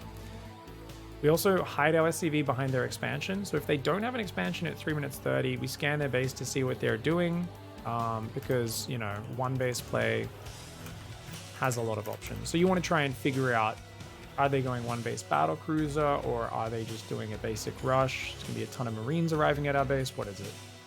All right, guys, let's go. All right, guys, we've got a TVZ versus a 2250 MMR ZERG player. Let's do this one more time. Keep benchmarking this, and let's keep improving how we siege the push as well. Obviously, we talked about sieging the push a lot in the first games. We're also going to be pairing up how we use our push with the benchmarking to gauge how good our setup is. Because these are the two big areas that you're looking at when you're going, why did I win? Why did I lose? How can I get better, right? It's like, well, first of all, did I have enough stuff? Oh, I was way behind on SCVs. I looked at my benchmarks. I was really slow this game. I had way less stuff.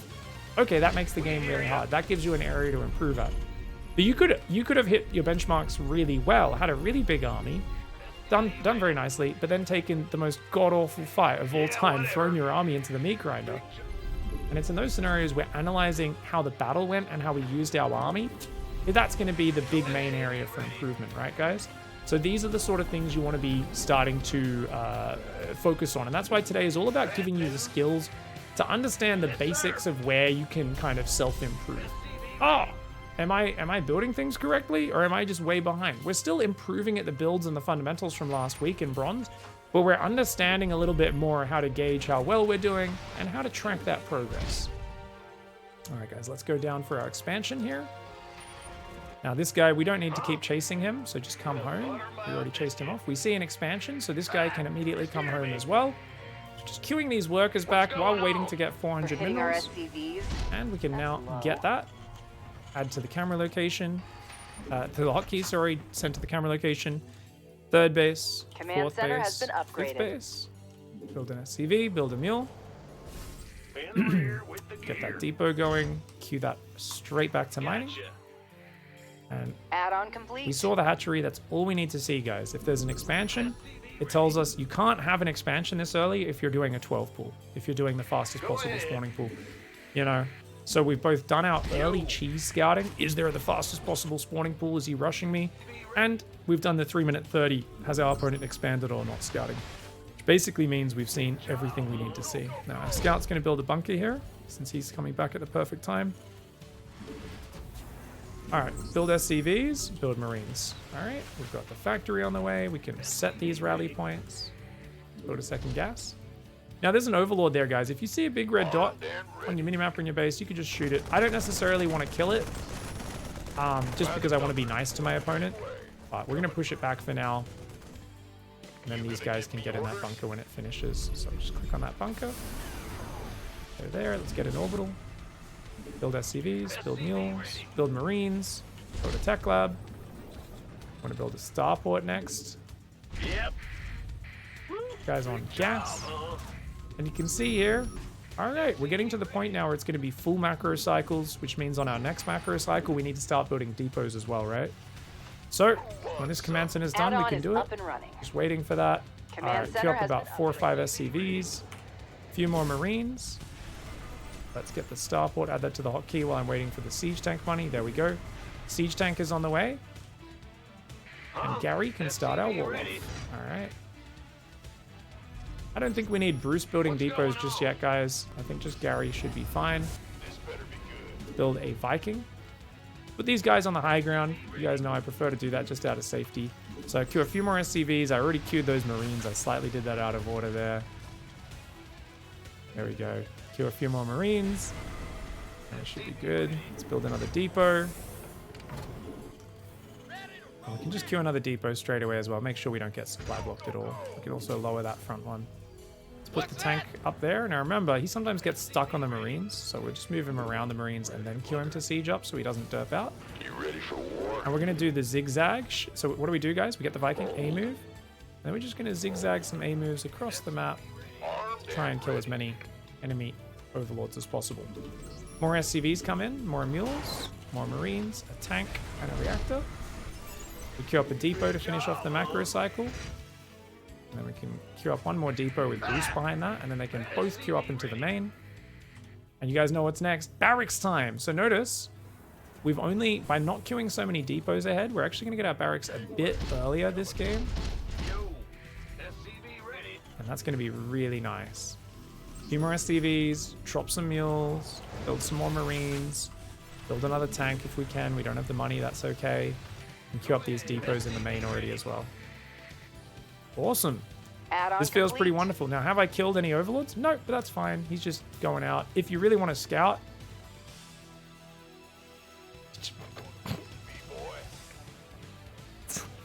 Give us your best shot. Sorry, that was just... There's like 3 banelings and a zergling in the bottom left corner of the map. That's just really funny. Control click the barracks, shift 5. Don't know why that's there. We're going to put some guys on gas here straight away. Let's do another macro cycle. Last couple of SCVs, build some mules, build a few Marines, a tank, a medevacs. That's an overseer. So remember, guys, don't just attack it or you'll chase it away. Move underneath it and then attack it. I'll deal with it. Tech lab, reactor.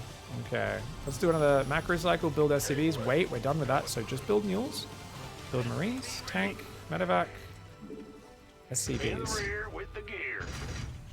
Awesome. This is looking really good, guys. Let's get +1 weapons. Now remember, at this Add-on point, is if I up keep and- building medevacs, I don't have gas to build my bloody stim. Medevacs aren't that important, guys. Let's cancel the medevacs. Let's get stim and shields first. And then we can go mules, which we don't have energy for. Marauder, marine. Then we can build tanks. Add-on complete. And we don't have gas for that, so let's just queue up the depots ahead of time. These guys just finished on their reactors, so we can queue up a few more marines. We're looking good. Now our Viking is looking like it's going to get its first kill, guys. And, oh my lord. Let's control click these tanks and siege them up, guys. Move the marines to the natural. Control 2. Rolls in and kills a lot of workers. That hurt. Alright. Hold down the SCV key to rebuild that, okay? So we're just going to hold down the SCV key to rebuild it. Now, because we tend to float gas later on with this build, we could pull off gas onto minerals to make up for that damage. But now, though, I'm not going to bother. We're just going to keep building marines, marauders, tanks, medevacs, depots. Wait a second. If you take a lot of damage, you don't need depots for a bit. We can skip that, okay? Let's get concussive shells. And if I had more of my army on the natural, we would have been able to defend that a little bit easier, of course, without really losing anything. I also could have ran the SCVs away very easily, but I fought the urge to use my speedy responses and mechanics, Nothing and left in instead that I went for the mineral. We're basics. done. Let's sell the bunker. Remember, for them to have an army like that, that means they don't have as many workers as they should. You can scan and see, oh, the third base doesn't have any workers. Well, that could be the fourth. Maybe that's the third, but still, doesn't feel great for them. Stim's almost done. We're building more marauders, more marines, more tanks and medevacs. Been waiting on you. We're going to grab our army, lower another depot. We're going to move Mined out a mineral right to the field. middle of the map. And no more mules, guys. Upgrade is Just ready going to build for our use. last 2 SCVs. Oh my god, and run away. So all you do is run away in this scenario if you get ambushed.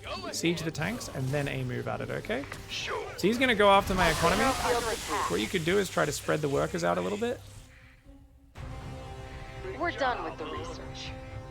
Let's try to spread them. Just imagine there's a police officer and you're a minority, okay? Just put your SCVs on the hood of the base. Don't make any sudden moves, guys. You'll be fine. Scan in case they burrowed there. I don't think they did. You should be right. Me orders. Been waiting on you. Alright, so let's grab the idle workers. And we're just going to send those back to mine on the natural. I don't have time to put back on gas. I just want to build more marauders, build marines, build tanks. And we're basically just going to move across this map. He's trying to ambush us real hard. So what we can do is we can use the dumping key. Remember that spacebar key? You dump there, you dump there, you dump there, you dump there. So we're getting some map vision. Better be good. So I won't be surprised. Now we remake our army group in case we need to. For some reason, he's got overseers rallying into my base. God knows why. And we're going to move forward. Let's also scan this base. It looks like he has droned up at least a third, if not a fourth. As we're moving across the map, guys, let's build more depots. More marauders, more marines. Looking okay. Alright, let's siege these tanks and spread the units out because we could get jumped on at any time. I don't think he saw me move out, but he... Oh, did we just see an army there, guys? Okay, let's wall off the front of our base, shall we? Pretty important to wall off the front of our base, because since this guy's been running banelings in like a mad dog, you could also spread your units out a little bit at the front and just keep queuing up lots of marines and tanks. Alright, okay, let's start the leapfrog, guys. We've queued up tons of marines, tanks, everything. All I need to do here is stim and siege that. Whew, pretty scary, right? But you might be thinking at this point, isn't my push taking too long? If your opponent is attacking into you constantly, you should sense desperation from them. We're going to rebuild the depots, repair the tanks, repair the depot, and we'll go back to mining. If they're trying to kill you the whole time, you can afford to wait. On the other hand, if my opponent was being greedy, I'd feel a lot more, oh god, I got to get in here and push. Because I might be giving him too much time to get Ultralisks, or 2-2 upgrades, or something really advanced higher up the tech tree. So, because my opponent's trying to kill me, I actually feel like I have all the time in the world here. Just to be careful, because he's the one who wants me to screw up. So we're just going to stim the whole army. Don't break that spread at all, guys. And notice we're in a really good position. So let's grab the bio. I think we've got a good enough tank spot. Run away from the banelings, back into our tank spread. We can just keep doing that move over and over. We can just move this siege tank forward because that was an amazing spot. Now that he's fighting me on the front, we can grab everything else as well. Let's build more Marines. Let's unsiege these tanks. Let's grab these guys, shift 2, and A move to the front. We've got lots of Marines queued, tanks queued. These guys here are going to stim, run back to the tanks again. And then A move. The rest of the units, I guess, stim if he actually fully engages, but it doesn't look like he is. I think because my opponent has run out of army, personally. Just keep the guys all around here. I do need some more tanks. I accidentally brought an SCV here, guys. I don't know how that got on the key, but it did. I actually did notice myself selected, but you know, simulating low-level play, what can I say, guys? I'm so much better at doing real silver play now, so I don't feel bad about smurfing. Woo! Marine Marauder coming forward. I'm spreading a little bit fast. I should slow down. Nothing Sorry, left in guys. that mineral cluster. Spreading it forward, spreading it forward. Okay, so now you've got a killer position. Just control a few dudes. And these guys you can micro-yard. You can click on things. Whenever there's banelings or things coming, you just run back to your things. And these guys' job is just basically to insult the Zerg and make them attack into you. Let's select everything as stim again, so 2 stim, or 1 stim if 1 is your army group. Let's build some more Marauders, build some more Marines, build 2 tanks, build some medevacs. Another big army. Shift 2, A move it across the map. Let's grab these guys forward. Let's try and keep baiting them into the bad fights, guys. Once you're between the Zerg rallies, it is one of the most difficult things for a Zerg player to deal with. Even Diamond players really struggle with it. So I've got the medevacs. Look, if we get surrounded because we're far away, we might not be able to run back to the tanks. So what you can do is you can fly the medevacs over the Marine Marauder and then get up in those if you need to. Oh, he's getting me. He's jumping on me. So we tried to go around, ignore that, and go that way. Now there's still a base to the left, so we're going to move a tank there. Just kind of spread these units around. More Marauders and more Marines are in production. That tank got blocked, guys. He was meant to siege over there. So we're going to unsiege him and move him there. As long as we keep this spread, we're looking pretty good. Just looking around, taking stock. So these guys can stim again. And we can do the same thing on this side now. So these guys are just going to stim up here. A move. Let's click his units. He has +2 carapace, which is why his units are so tanky. These guys are killing it, so I'll just A-move them down there in case he has another expansion there. These guys, if I A-move them, they'll keep attacking lava for the next few minutes. So instead, we want to move to the right, because he probably has that top right. A-move that, and go back to focusing on your main army. Looks like another big attack came in.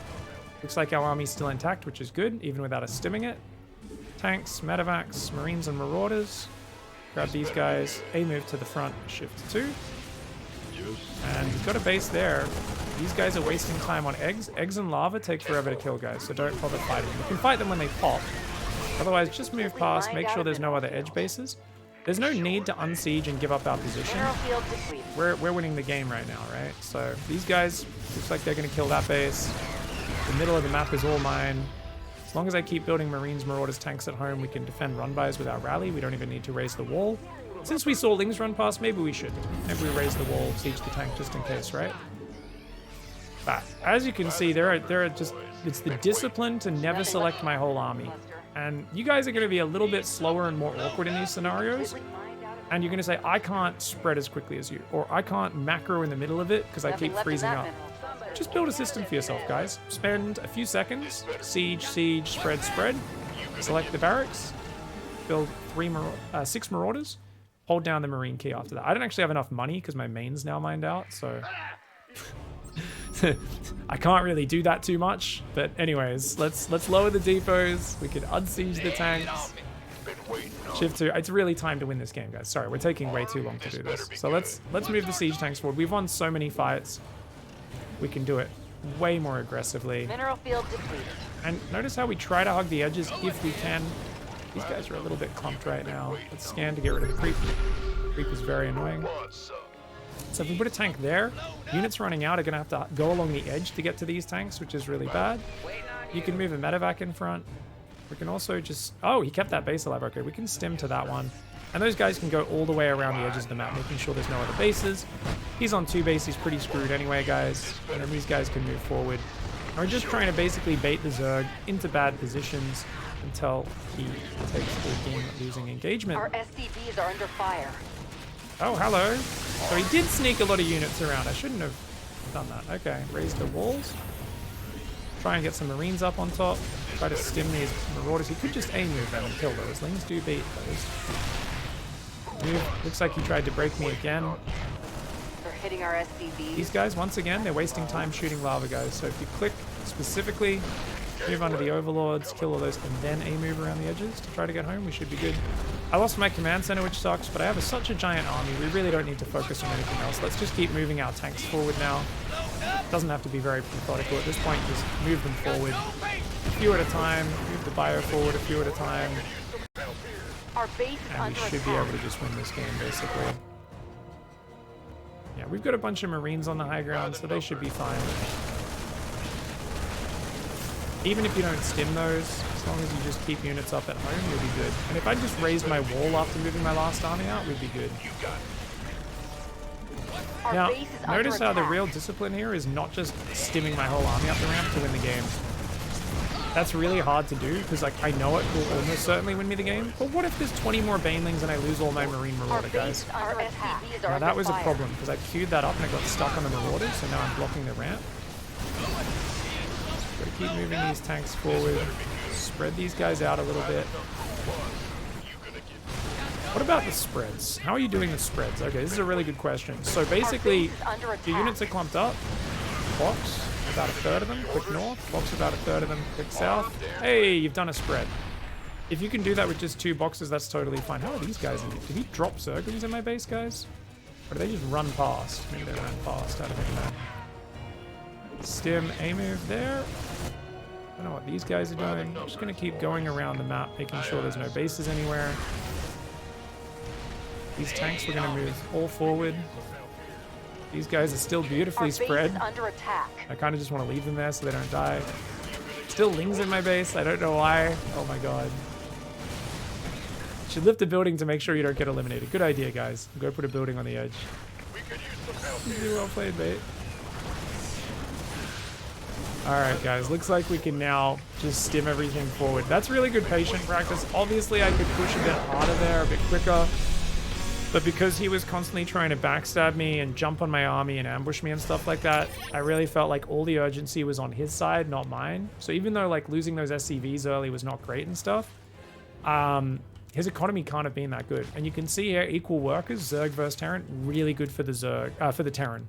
If you're equal on workers with a Zerg, it's very bad for them, and it's really good for you. So even though he managed to get in the mineral line here, which was kind of cute, look at how much resources he lost. He lost almost double the resources, and we've been mining a similar amount this whole time. I've actually been mining more because I've got mules dropping. So I rebuild those workers, and then, you know, basically, even though he does like, okay, he sees drones, you know, he spreads a few drones to that base. He does build 16 drones after this, and he does ambush this army. This was a really good move that I wasn't expecting, right?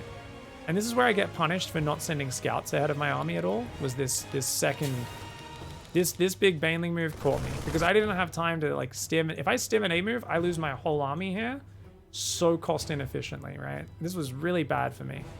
So I had to do the panic reaction, which I normally hate, but you have to do it here, which is just right click your army away from them. And I purposely delayed doing it as well because my brain had to process, okay, you're not allowed to do a high level split right now. Like you're not allowed to just frantically spread in 3 directions, which is what my instincts tell me to do. I'm like, I have to click away, siege the army, and then chase him back. But luckily he didn't split the Banelings. He could have split a few Banelings here. I mean, I spread the workers, which minimized the damage quite well.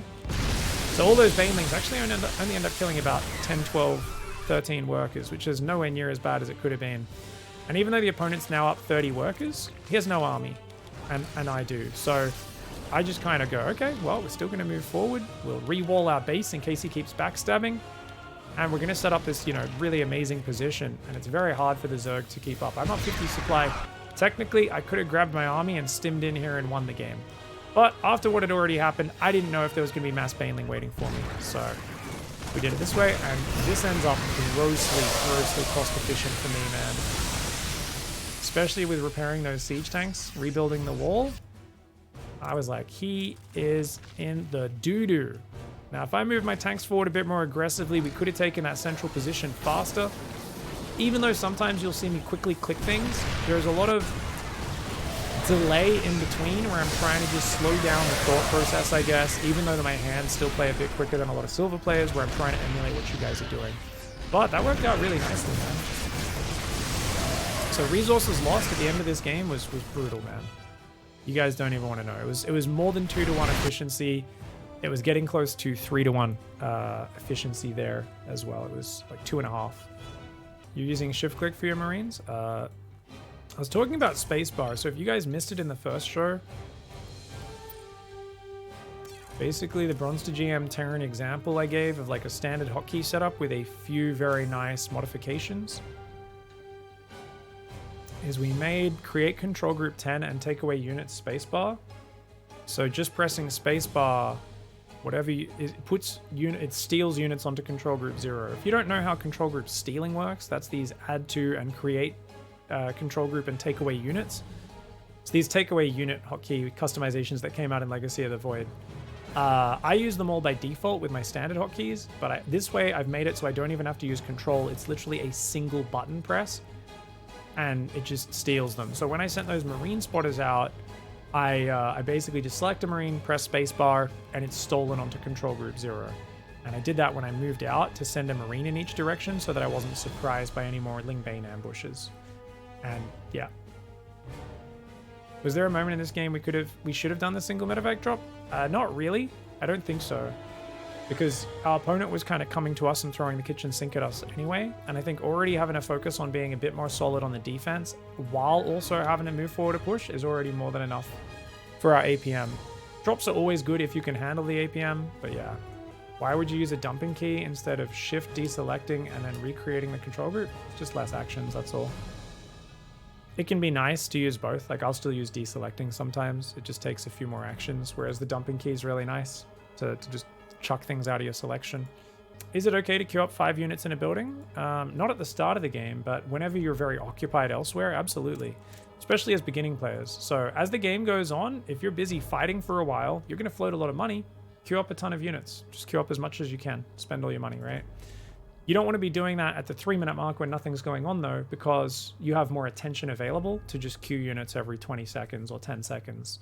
So something that you adjust as time goes on. And generally as a beginner player, you always queue a few more units than a more experienced player who keeps it lower because they've got the speed to manage more things.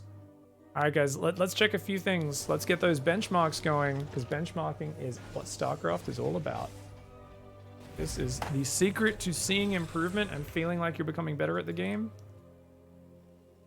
without having to do anything special. So what was this, guys? TVZ versus Dark Matter on Dragon Scales. All right, guys. So when did our 4 barracks start? First things first. 5 minutes? Oh, that's 26 seconds faster than last time, guys. Wow, that's massive. That's huge. 26 seconds earlier barracks. That means 26 earlier barracks production, stim, everything. That is massive. What about 45 SCVs, guys? When do we get to 45 SCVs? We should be able to hit it by 5 minutes 30. But let's see if we actually did that. Add-on is up and running. Looks like we're on point. I think you can technically hit it a bit earlier than that, but you know. All right, we hit 44 SCVs at 5:33. All right, technically we're 1 SCV behind from the previous game, but otherwise pretty good. And when our push first goes out, what is it, 8 minutes? I think it's like 8 minutes or something like that. Ready. And this is where we get ambushed. All right, 8 minutes 14. Push gets ambushed, moving out. What do we have? Only 4 tanks this game. Less tank production this game, guys. So we could have had more tanks. 4 tanks, but I reckon we probably had some more other stuff to make up for it. Let's see. I guess we did lose a bunch of SCVs, so it's a bit of a different game. 4 Marauders, 39 Marines, 3 Medevacs. Definitely not as big a force. We did have all the upgrades. Once again, stim shields +1. And concussive halfway done. Halfway done. 127 supply. I lost a lot of SCVs to a, what was it, like 6 minute Bane must? 6 minute Bane attack. So that did put us a bit behind. But it also cost our opponent a lot, so he's going to have less stuff as well. This is awesome. All right, guys. We've got a TVT. Now we're getting into the last 4 games of today's first part of Silver League. And I really want to slow things down a little bit because I feel I'm getting too far ahead in supply in these games. And it's making things a bit easier for me in some ways. I'd like to get in a little bit more deep water because the goal in these games is to analyze replays. And we're going to show you a few techniques for analyzing replays and kind of understanding if you're ahead or behind in a game and what's going on. But we're also still working on moving those pushes forward, setting them up very well. And I think it'll be nice to do this with maybe a little bit better army control, but let's do it with a little bit worse macro. So let's go through and start talking about what we're doing. Camera location on number 2, on number 3, on number 4, and on number 5, not to mention over on our production here, number 6. Now we're gonna build a few more SCVs. We're gonna put 2 on gas, no worries.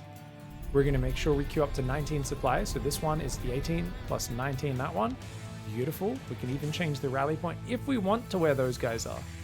Now, we also need to send an SCV across the map, so we're going to queue that just using the mini-map. Slowly, though, because not everyone has your mouse accuracy, Pig. This guy is going to go there and build the command center. Very nice. We can go for the orbital and then the reactor. Whoo! It's hard to slow myself down this much, but I'm doing it for you, ladies and gentlemen. I'm doing it for you. Try and make this a little bit more realistic for all of you. All right, queue to mining, build command center, add to control group, double tap, recenter camera location, set rally point. Always got to get that nice little sequence down, guys. Now let's build the depot there. Command center has been upgraded. Build an SCV, drop a mule. And oh, we've been blocked from scouting, guys. All right, so we'll just hide that SCV back there. At least we know their production is in their base. That's the most important thing. Complete. Let's queue 2 more SCVs, guys. 4 Marines, you guys know the drill. Starting to get that up. Let's just check my camera locations are all working. They are fantastic. We're gonna get that bunker up, guys. So we'll build that one at the front. Let's build it a bit further out, no worries. Build another SCV, and let's build that factory, shall we? There we go. Pick the second gas. Extra SCVs, 2 of them, and extra Marines. Unfortunately, we don't have much money, but that's okay. Once we get these 4 Marines out, we can click those on the bunker. Now, just clicking them on the bunker when it's building will not get them in there, guys. It's only after it's finished building that you have to click them on. Otherwise, they just stand next to it. Just keep that in mind. We're going to put 2 dudes on gas. Keep building SCVs and mules, as well as Marines. It's not 3 minutes 30 yet. That's when we'll check with our SCV, okay? And remember, what do you do if you scout no expansion? You just drop a scan to see what's going on. You could wait for the Viking, because that takes a while. The scan will be the important thing. All right, Tech Lab goes down as well as the Command center starport. has been upgraded. Time for a first full macro cycle, guys. As the orbital's done, SCVs and mules, Marines, factory and stuff aren't done. So let's get Gary starting to build depots here. And it's 3 minutes 30, so let's see. Did our opponent expand? We'll try to go up that ramp, and we'll drop a scan when we can. I'm going to start my macro cycle behind it, so I'm building a few SCVs. Looks like just a bunch of units. I don't know what those things are, guys. Just saw Marines, maybe a tech lab on a starport, probably.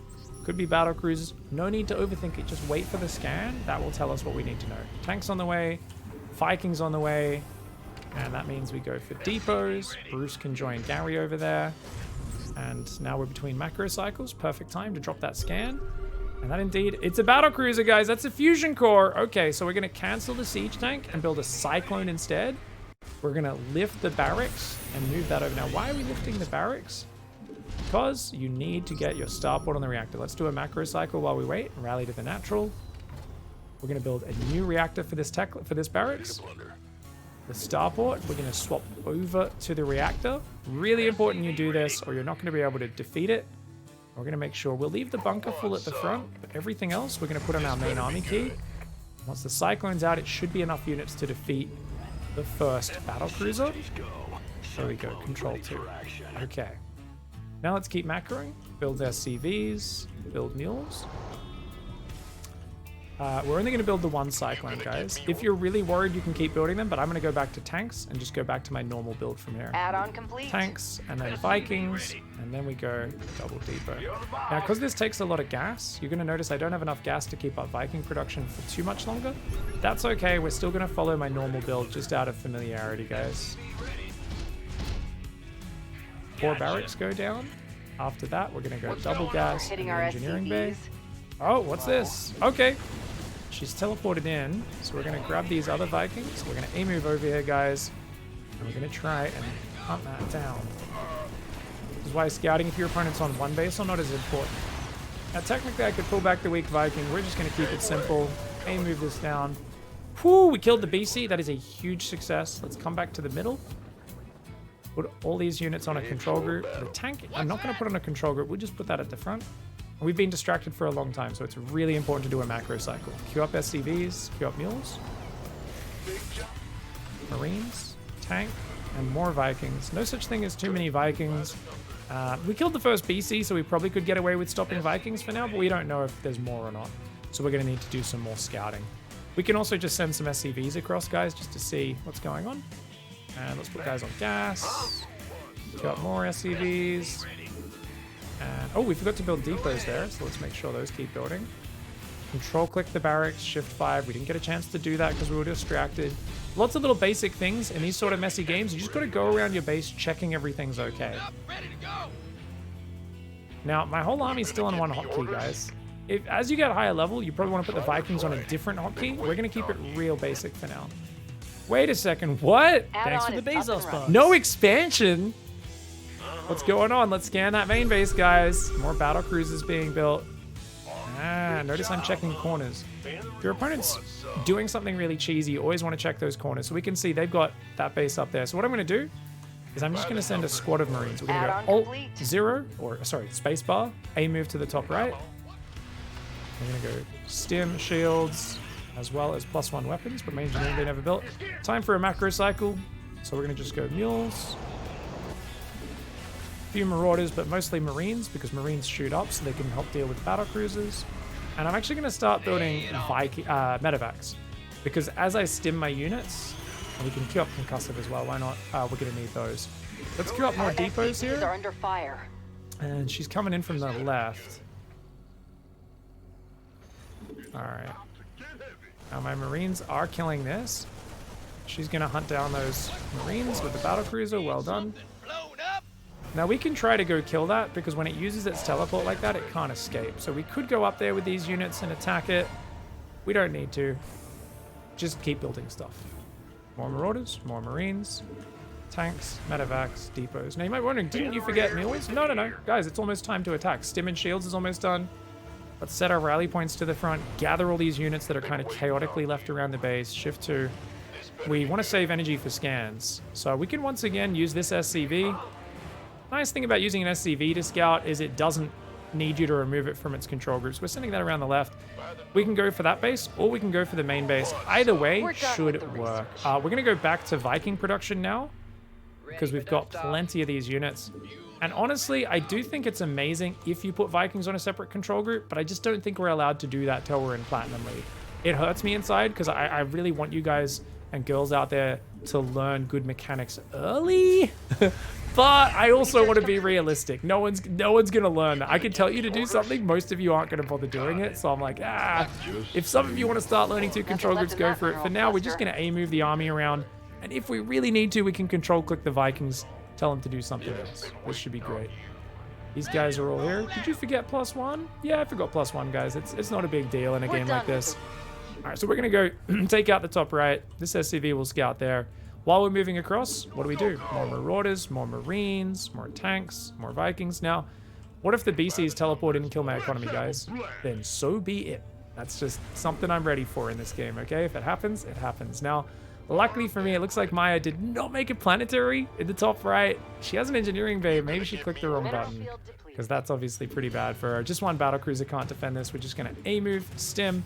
We've got more than enough Vikings to take that down, but we don't want to give her a chance to teleport, which is why we moved in with the bio as well. She can run, but she can't hide. She's got a bunch of Marines coming out, but I don't think they have stim or anything like that. So we should be able to just muscle mode our way through this. While we're moving to that staging point, build some more depots, go up more Marines, Marauders. SCPs are under mined out a mineral field. Remember I said this might happen, guys. Let's grab these guys. Is it enough to fight that? Probably. I think with a stim it should be. So right click and then shift click the other BC. This way you make sure they don't split their attacks across targets and they're all going to focus on that one target first before focusing on the other target. Now that we've defended it, we can grab these workers, or you can just go control click on that idle worker button. Go on minerals, rebuild the gas. And these guys are targeting that, so they take it down. Grab all these guys, shift 2, bring them back to the front. Let's scan. What's she got? Oh, she's got armor upgrades. Oh, she's playing dirty. Okay, she's trying to turtle it up out there. I'm gonna send another Viking, so we're gonna go spacebar, and we're just gonna queue it around the sides of the map. Because as long as she doesn't have an expansion, there's no pressure on us. We're winning this game. Let's move the tanks forward, guys. Try to get those out of the pack of bio. Notice how if they're all spread out like this, guys, and you click far away, they kind of stay spread out. Click in between them, they clump up. And we're going to go like that. And we can move the Vikings forward here. They're going to outnumber. It should be good. So what we can do, guys, is we can grab a tank, try to move that up there. This tank can try to move over here. We don't want to move too close. Notice she has a tank there. You can kind of see that dotted white line. It's hard to see a little bit. You want to make sure you don't present targets for her to kill. So once we get rid of the factory, we might be able to move in a little bit further. Arguably, I could just pick up and drop. Remember, I was talking about that earlier. But for now, she's losing. So why do I need to focus on this? If we're really in this scenario, guys, just go to the third. So go to the natural, box your workers. We've got a few there, actually. I can just use idle worker button, control click. Come on there. All right, box the workers on minerals. Build a command center. Build a command center. That's going to give us extra economy as time goes on. Grab half the workers from the main, transfer them there. Take the gases straight away. Build more Marauders, more Marines, more tanks, more Vikings. You get +1 armor. If we really want, we can also get an engineering bay and armor. If we really think the game is going to drag on, which it is not. So now, we just scan, we see, okay, there's Amy. Did she float her buildings away? I think she's floating. This better be good. We can stim up. I think she might have dropped out of the base or something. Alright, we're trying to run up the ramp now. Did she get a command center out of here? I think she might have. Let's unsiege the tanks. I think she's escaped to the side. Let's bring the Vikings around. So everything is going to A move here and then shift A move down the left of the map, except these Vikings, which we want to go to the corner. My BCs did nothing. I can't believe it. GG, well played. And yes, she did float her command center and stealth away. Cool. Okay, so scouting is the key here. Scouting is the key.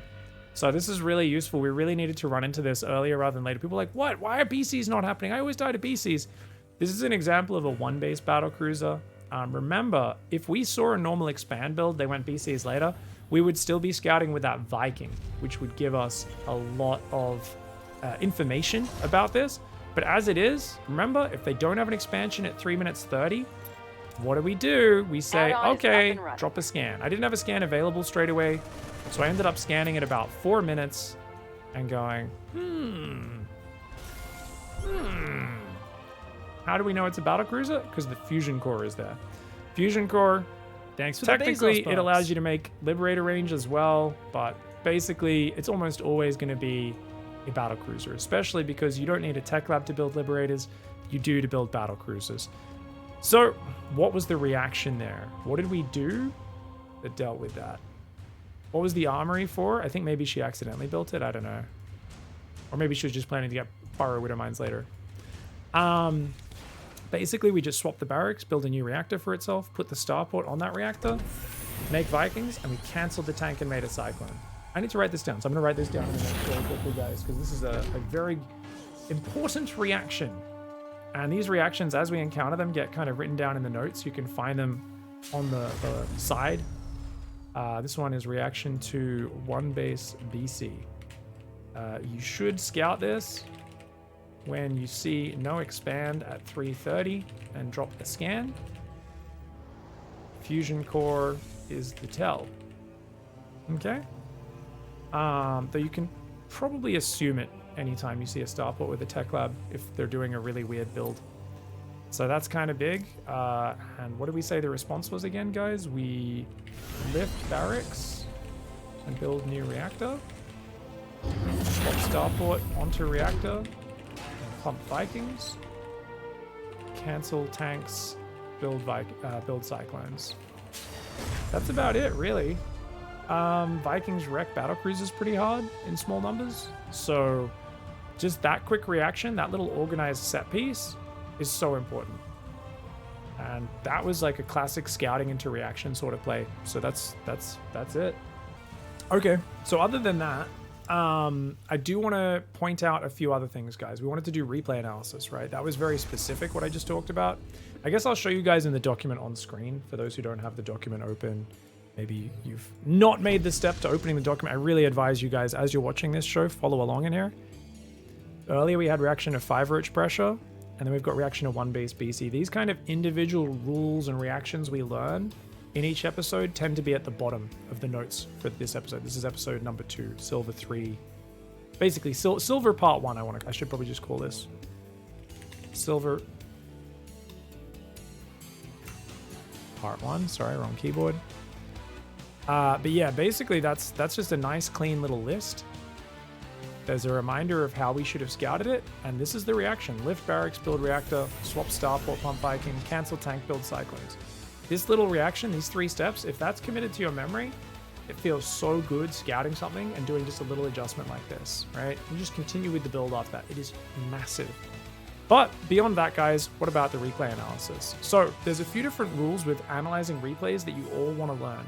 Number 1, move the map to the corner and just watch the SCV production. How much money's floating? Look for supply blocks. Identify big gaps in your macro cycle. Let's do that right now. Let's show you guys what that means. So what we're referring to is essentially, I want to look at my early game. I want to figure out how well I did. Let's go to about 3.5 minutes once like our production's kind of going, our orbital's up. And what we want to do is rather than looking around our base, we need to check we did all the basics correctly. And I guarantee you did not do them correctly. None of you have ever played a perfect game. No pro gamer has ever played a perfect game. There are always little details you can improve and do much better. And you need to build this habit of checking how well you did on the basics and looking for things you can get better at. Looking for any time you do things out of order or a bit inconsistently or a bit chaotically. Nice, easy tool to do this, guys. Let's first of all show you guys the SCV production thing. Once your orbital's finished from the game, go to the corner of the map, bring up your production tab, and all we're going to watch is that production tab. We're going to go to 4 times speed. Get used to using your hotkeys as well. So production tab, which is normally D by default, guys. If you can't see these menus, by the way, if you're on a certain overlay, try pressing Control-Shift-O when you're in the replay to bring up some of this information as well if you can't see this on the WCS overlay. But the default overlay is pretty easy. So are we building 2 SCVs non-stop is my question, guys. Looks pretty good. Did I miss any? To be honest, I was looking away at chat for a second. Let's double check. Because if that number is ever 1 on the SCVs, that means I'm... Oh! You guys saw that! There was a supply block, or was it even a supply? There was a gap in SCV production. What happened there? Slow down. Here it is. 415! Gap in SCV production, guys. Oh my god. Noob! Noob! Shame! Ring the bell! Ring the shame bell! Missed SCV production! Now, that's where an idiot stops their analysis and goes, dumb pig, dumb, idiot, macro bad, ugh. And this is a sure path to number 1, not enjoying StarCraft, and number 2, making it way less fun. So take a deep breath. Everyone's going to make mistakes every game. What's much more important than trying to get angry or upset at yourself is realizing that every game you play has dozens of these mistakes you don't even realize you're making, and it will never stop. All we can do is get incrementally better at making less mistakes. You will never remove all of them. That is StarCraft. It is an impossibly hard game to play. So take a deep breath and don't just look at the symptom. Look at the context. What do you mean? Well, we just watched me not build SCVs for over 10 seconds. Let's go back 10, 15 seconds earlier. Let's go and let's watch that again, just on the regular game speed, the faster speed. Let's watch from my camera. Let's get inside my head at this point in the game. So I was building some supply depots here. Okay. And by the way, hot tip, guys, if you're in a replay you can press escape or that button, and down here it's going to show you what you actively had selected at that point in the replay. So we can go back a few more seconds, and you can really, using that, see what I was doing at these points in the game. And you click that camera button, and it's on my live camera. So you can say, okay, I'm building depots, setting my rally points, queuing up some units, and now I'm looking and scanning their base. Oh, so I was distracted by the Battlecruiser and doing this response, and that's why I stopped building SCVs. Oh, okay. Okay, so now we start to see why I made that mistake. It wasn't even a big gap. It was about 10 seconds, right? But we had a higher priority, which was we knew our opponent was doing something weird on one base. I needed to interrupt whatever I was doing to scan, see what they were doing, and start my reaction. That being said, it still could be improved on. If you ever have to interrupt your build to do something like, oh, I really need to scout to figure out what's happening, or isn't it, I want to go for some harassment. I want to go micro some harassment. There's a really good habit you can make, which is, okay, I need to scan soon. I know I'm going to be a little distracted trying to process that information and do it. Let's queue up 6 SCVs, 3 on each command center. Because that's the most important thing. Constant worker production is always number one, right? So if I queue up a few extra SCVs right after building these depots, like, okay, queue my 2 depots, and then queue up a bunch of extra SCVs, and then I go for the scan, it's going to make sure that I don't get distracted. Now, as it is, when did the SCV production halt, guys? 4 minutes 15. I built a cyclone. I swapped the barracks. I can't move the starport yet, and then I resume SCV production at 4:23. It was only an 8-second gap. It takes 12 seconds to build an SCV. So I basically missed 1.5 SCVs of production, right? Because you've got two command centers building for 8 seconds. It's 16 seconds of SCV production, just under 1.5 SCVs. It's not that big a deal. If it was a longer block where I was really obsessing over this reaction, it'd probably be more of an issue.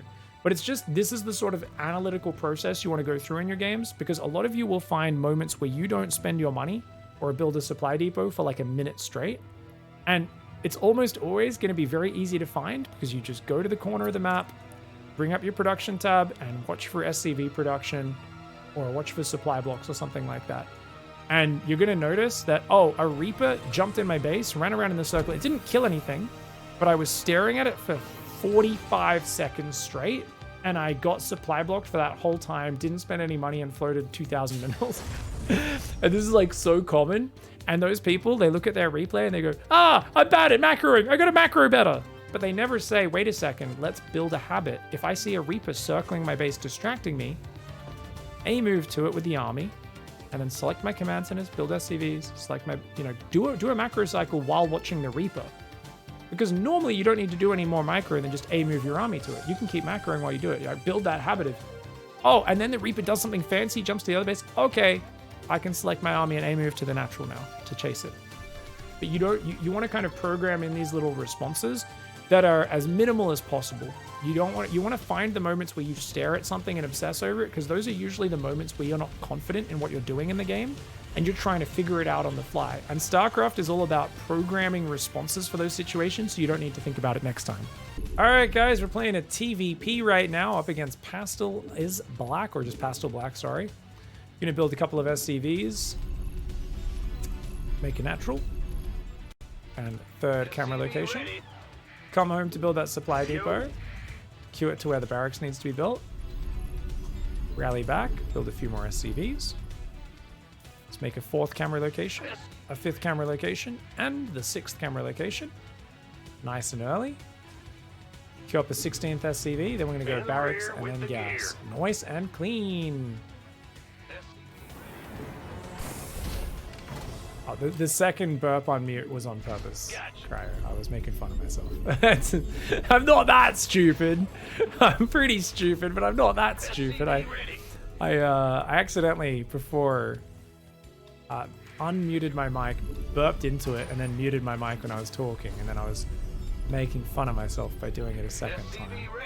That's what guys on GAN. You're like, intentional sure pig. We know you're as stupid as we are.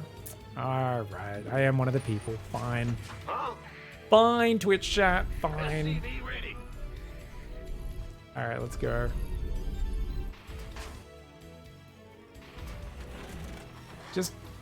Getting used to tabbing between different buildings. Nice little habit in the early game. Use those double tapping the control groups to zoom around.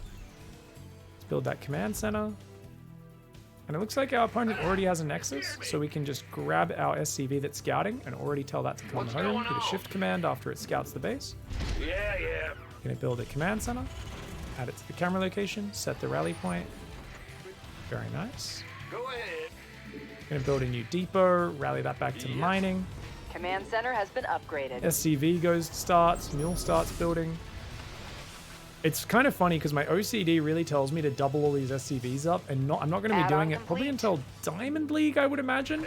Someone could remind me after this game to write that in the notes for one of the things to do in Diamond League. That's going to be really interesting. All right, guys, let's build a factory. Put a starport after that. Add the factory to its hotkey. Put in Marines. Few SCVs, few Marines. I want to get a bunker in a moment, but we're just going to use this SCV since he's coming home. Get that bunker started soon, and then rally that back to the minerals. Time to get the second gas, guys. So we like to usually go factory, then bunker, then second gas. If you get the second gas before the bunker, it's not the end of the world. Just try to find a way that works for you every game that you like. Let's get these guys into that bunker. Keep killing more SCVs, and orbital command center can start. Alright, looking pretty good so far. We're going to get the tech lab on the factory before getting the starport. Both kind of at the same time in the build, right? We're just kind of... I say to get it before, just because of that. We put on gas. Let's rally to the natural, build SCVs, drop mules. Did we put our Marines in the bunker? We did not. There we go. Alright guys, full macro cycle time. 4 SCVs, build a mule. Extra Marine or 2. Siege tank time. Let's also make sure the starport's on the factory hotkey, rally it, and then build the siege tank. But that's the end of the macro cycle, building those units. So let's go to the depots. And I kind of just broke the macro cycle because I didn't have enough money for the siege tank. So I wanted to wait a second, and I was like, well, what can I do while I'm waiting? Add the starport to the hotkey, set the rally point, then build the tank. If you guys do that and then forget to build depots afterwards, or forget to finish the macro cycle, you don't want to do that. That's like a very advanced thing that I accidentally slipped in. Sometimes I just do these advanced things without thinking about them. SCVs and mules, Marines, build another tank, and build a reactor. The siege tank on the high ground. No! Finish the macro cycle, pig. Bad! Don't be microing units until later. Bad pig. You also sieged in the wrong spot anyway, so especially bad. Kill a few more SCVs, drop mules, guys, build more Marines, and we don't really need to keep building tanks and medevacs yet, right? Oh, did I not build a Viking? Ooh, we forgot to build the Viking, guys. So you know what? That's a real bummer, because we need scouting, or we could die to random things. Let's build 4 barracks and queue those back. You know what a replacement Viking is? We can just drop a scan instead. So it's not going to change too much. We'll just drop a scan when we get the energy. But now Gary and Bruce are going to build a depot, go back in the main. Control click the barracks, shift 5, and keep up the macro. So, next macro cycle, queue a few SCVs. SCV ready. Build 2 Marines, build a tank. We could build 2 medevacs, guys. I guess we will, but we don't want to build too many more, remember, until we get all the upgrades and stuff going. Our army, control 2. We can now go engineering bay, and then the double gas. Remember, the reason we build those separately is because the gas workers don't need to get queued back to minerals, whereas the engineering bay does. We're at 45 workers, so we're where we need to be. Just put dudes on gas straight away. And we can go mules, Marines, tanks, medevacs. And here we go, tech lab, reactor. Oh, look, I don't have enough gas, and I have a Marine queued up. So number 1, cancel the Marine.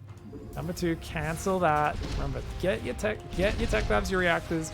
You can start your medevac pumping later. It's really dangerous to use that starport too much early. So in my effort to make this build kind of noob friendly, I have made it a little bit harder in that way. Alright, more Marines, Marauders, tanks, medevacs. I'm going to start just constantly pumping these depots out. Gary and Bruce keeping that one going. Alright guys, Stim and Shields is on the way right now. I forgot to drop that scan I was talking about earlier. Forges are upgrade structures. So these are signs of greed. They're going for double upgrades. And they're going Twilight and Robotech, Add-on so is they're going up and for all running. the different ground tech. Everything that's not Stargates. How do we react to that? You guys know at this point. What do we do? Let me know in Twitch chat. What is the reaction to counter Robo Twilight Forge play? TVP. We've already talked about this a few times. Everyone in chat should remember. Just let me know. Marauders, tanks, building. We've got +1 weapons on the way. Armed and ready. Stick to the plan. Don't do shit. Continue your build. Thank you. That's right, guys. Yep. Change nothing. Just keep doing the exact same thing we do every game. We're only looking for big, crazy things from our opponent that require very specific responses. Until we get to a higher level, we're doing a good generic style that beats ground armies. We don't need to do anything else. Let's make concussive, few marauders, few marines, another tank, and more medevacs. And we should be getting close to moving out, right? Stim's almost done, so let's do it, guys. Let's box this army. Let's unload those marines. Shift 2. Everything rallied to the natural now. Let's lower that depot. And this time, guys, what we're going to do is we're going to send out a few scouts ahead after we've been ambushed a few times. So we're going to use that spacebar control group stealing to send 4 marines out in pretty much every direction. Pick up a few more marines, a few more tanks, Ready for dust a few more off. medevacs. Gonna box these units. Upgrade complete. Shift 2 and move across. So where do we want to hit? Well, let's move down here to a staging point, maybe there, 3/4 the way across the map. Let's queue up more depots, make sure we don't get supply blocked during this. Let's get +1 armor. And otherwise, just, yeah, more marauders and marines, really. Keep queuing up basic units. We haven't seen what our opponent's up to, so let's move these marines around. We can Research stim to make it complete. move faster. You don't see a third base, maybe it's here. Or they could just be on 2 base, potentially. Okay, We've completely mined still out don't know where the mineral army is. Maybe if this guy will see the army, they should move over to defend that, Mineral right? field depleted. Okay, that's a lot of Archons and Zealots, guys. Oh my. So let's move the siege tanks forward, guys. Let's siege up, spread our army out. This better be good. Ready for pickup. And let's start moving these tanks forward. So we're going to move that tank there. And this tank down here. While they're waiting, production cycle. Marauder, marauder, marauder. Nothing left in that mineral Marines, cluster. tanks, and medevacs. Scan, make sure we're not getting flanked or anything like that. Oh, he's moving in. We can just pull back. Okay, now we want to stim and attack move. But actually, I attack moved. He's got storm. That could ruin my day. So we should try to pull back some of my units if we can. Against the close range splash damage units like that. Try not to do anything too fancy. Free spread should do its work. And if you're ever losing a fight, try to control click the medevacs and boost them home. So you could do that a little bit earlier. You can save most of the medevacs. Now that was a really good hold. More marauders, more marines. And more tanks and medevacs coming in. Let's drop just a mule or two. I'm a little bit mineral starved. And let's go round 2, shall we? Alright, shift 2. Let's move across the map again. You gonna give me orders? Don't think his army will be able to rebuild as quickly as mine, but we'll have to find out. If we were super pro, we'd probably lift this base right now and move the workers, but for now, we're just going to keep building whatever we can. This is an all-in, right? That's the style we're playing. It's a Upgrade is ready 2-base for all-in. use. Gonna move forward. Let's try and scan again. Oh, they broke the rocks. Interesting. Roger that. Oh, whoa, whoa, whoa, whoa. Okay. So, he's out in front, guys. Remember what we said? If your opponent's out front, distraction squad. Just tell that to unload there. Oh, those guys are trying to follow it. How do you stop them? You just box them, give them a different move command. So we're just going to click on that High Templar. And then run away. Just trying to bait them in. That's all we're trying to do. Bait them into our tanks. This better be good. Without getting ambushed. Because if we get ambushed... Oh, look at that. You can see that's a lot of zealots trying to go around there. Oh my gosh. Yes, sir. Stim Amir. I'm gonna... Oh! I think he actually could overwhelm me because we've got really good upgrades. Alright guys, more Marines, more Marauders, more tanks and medevacs. See some more red dots, don't know what was happening there. Now arguably you should swap off tanks at this point, but they do give us very good range positioning. Shift 2. And guys, our drops in the back. So, let's use this to get a good position. So what we're gonna do is we're gonna push up from this angle. I think, or maybe just there actually. I think we're just going to try to shove in, Roger that. siege our tanks like here, up against the edge. Been waiting on. And look at that, that's a lot of probes, guys. So let's move some bio in. And if we can kill some probes, that'd be great. Where's the army at? Oh, Who wants some? it's there. Gotta be careful. Let's pre-spread Waiting on. You gonna give me the army around before he comes and fights me. Go home. More marauders, more marines, more tanks, more medevacs. Oh, stim my army, guys. Don't aim him because he's got a lot of splash damage. Big Protoss army. Nothing left in that mineral cluster. There's a big scary Protoss army. Sure Oh thing. my god, GG, well played. And that is a crushing hold. GG, well played. We've completely mined out. Good macro from Pastel, man. That was awesome. Well done, dude. Oh, that is some effective macro, that is. Oh, that's sick play. That was really good. All right, let's take a look at the macro, guys. 4 minutes, already at 35 probes. Pretty good job. Yeah, this is really good macro for this level. Like, forgetting to chrono boost. But you can tell Pastel, I think this is like your classic feels comfortable because they know what my build is and they know I'm not really harassing or disrupting my opponent. And they basically are, they're basically macroing way harder and better than I imagine they normally do. Let me know if that's accurate, Pastel, because yeah, this is the downside of playing a very defensive style, guys. Obviously, you do want to push earlier and harder to punish this sort of thing. And especially Double Forge, technically, just to understand the context of the game, fast third base, super fast third base with only a few units to defend. Double Forge, very greedy. So sign of greed, multiple tech structures, that's another sign of greed. Very vulnerable. If we were doing our previous Bronze to GM, we usually push out at about 6 minutes right now with a big pack of stim bio. 2 medevacs, about 6:30 we sometimes hit. 7 minutes maybe. And I don't think there's any way that Pastel could have defended that. But Pastel basically just did some big batching of the macro, made sure they never got supply blocked. 3 bases, mostly saturated on minerals at 6:30. Like, this was confident, smooth macro, really well played by Pastel. And they just basically made more stuff and better upgrades than us. Super well played. Now, obviously, there's 2 things that counter Zealot Archon as a style. So one thing I could have done is swap my factory off and built a reactor and started making Widow Mines a really good versus Zealot Archon. The other thing is Ghosts wreck Archons. I could technically have gone for like just a protracted 2-base style, but I had Ghosts and I go to the next step. But we were trying to make it work with what we had, and there are still infinite ways to make it work. Now this is where there's it's like a red herring. What a lot of players do in a game like this is go, see, Proto Simba, nah, no, and I always say like, hold on a second, you know, could I have won with this first army? And you can see when I first got over here, their army wasn't that big at like 7 minutes. But at this point, their army was gigantic. Like, that is a massive, massive army at this point. 12 Zealots, 3 Immortals, 4 Archons, big power units. And they've got an extra upgrade advantage on me. So you can see that the delay that we take to push, because we're keeping our build so simple, does make it harder for us. Whereas if we, for instance, get the build a bit more advanced, which we're gonna be doing with add-on swaps in Gold League, we could already have the push moving out much earlier and catch them when they're not defended. We also could really disrupt their build with something very small, which I haven't been doing. Remember, I forgot to build the Viking, guys?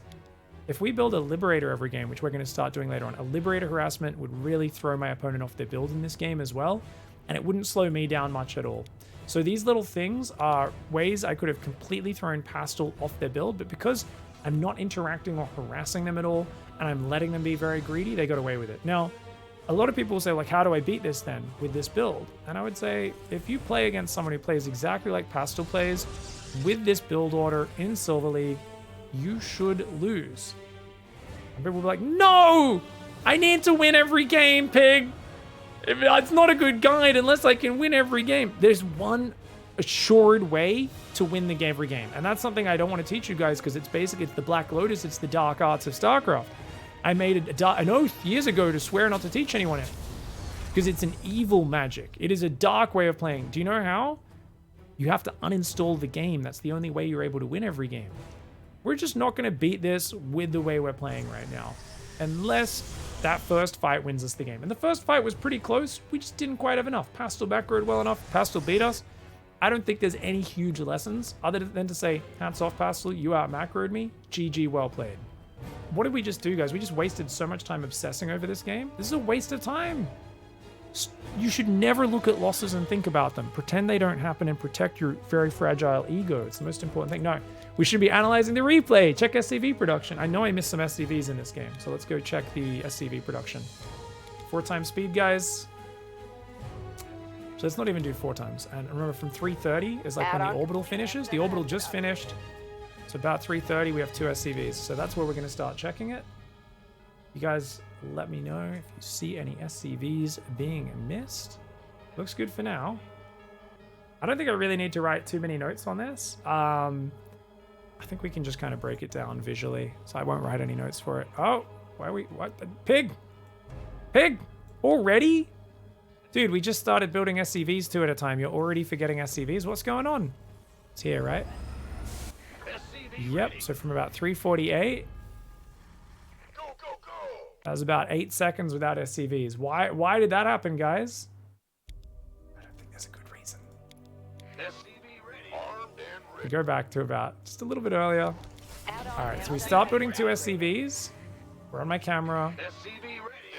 Building SCVs, building tanks. Building depots. I guess we started the depots a little late.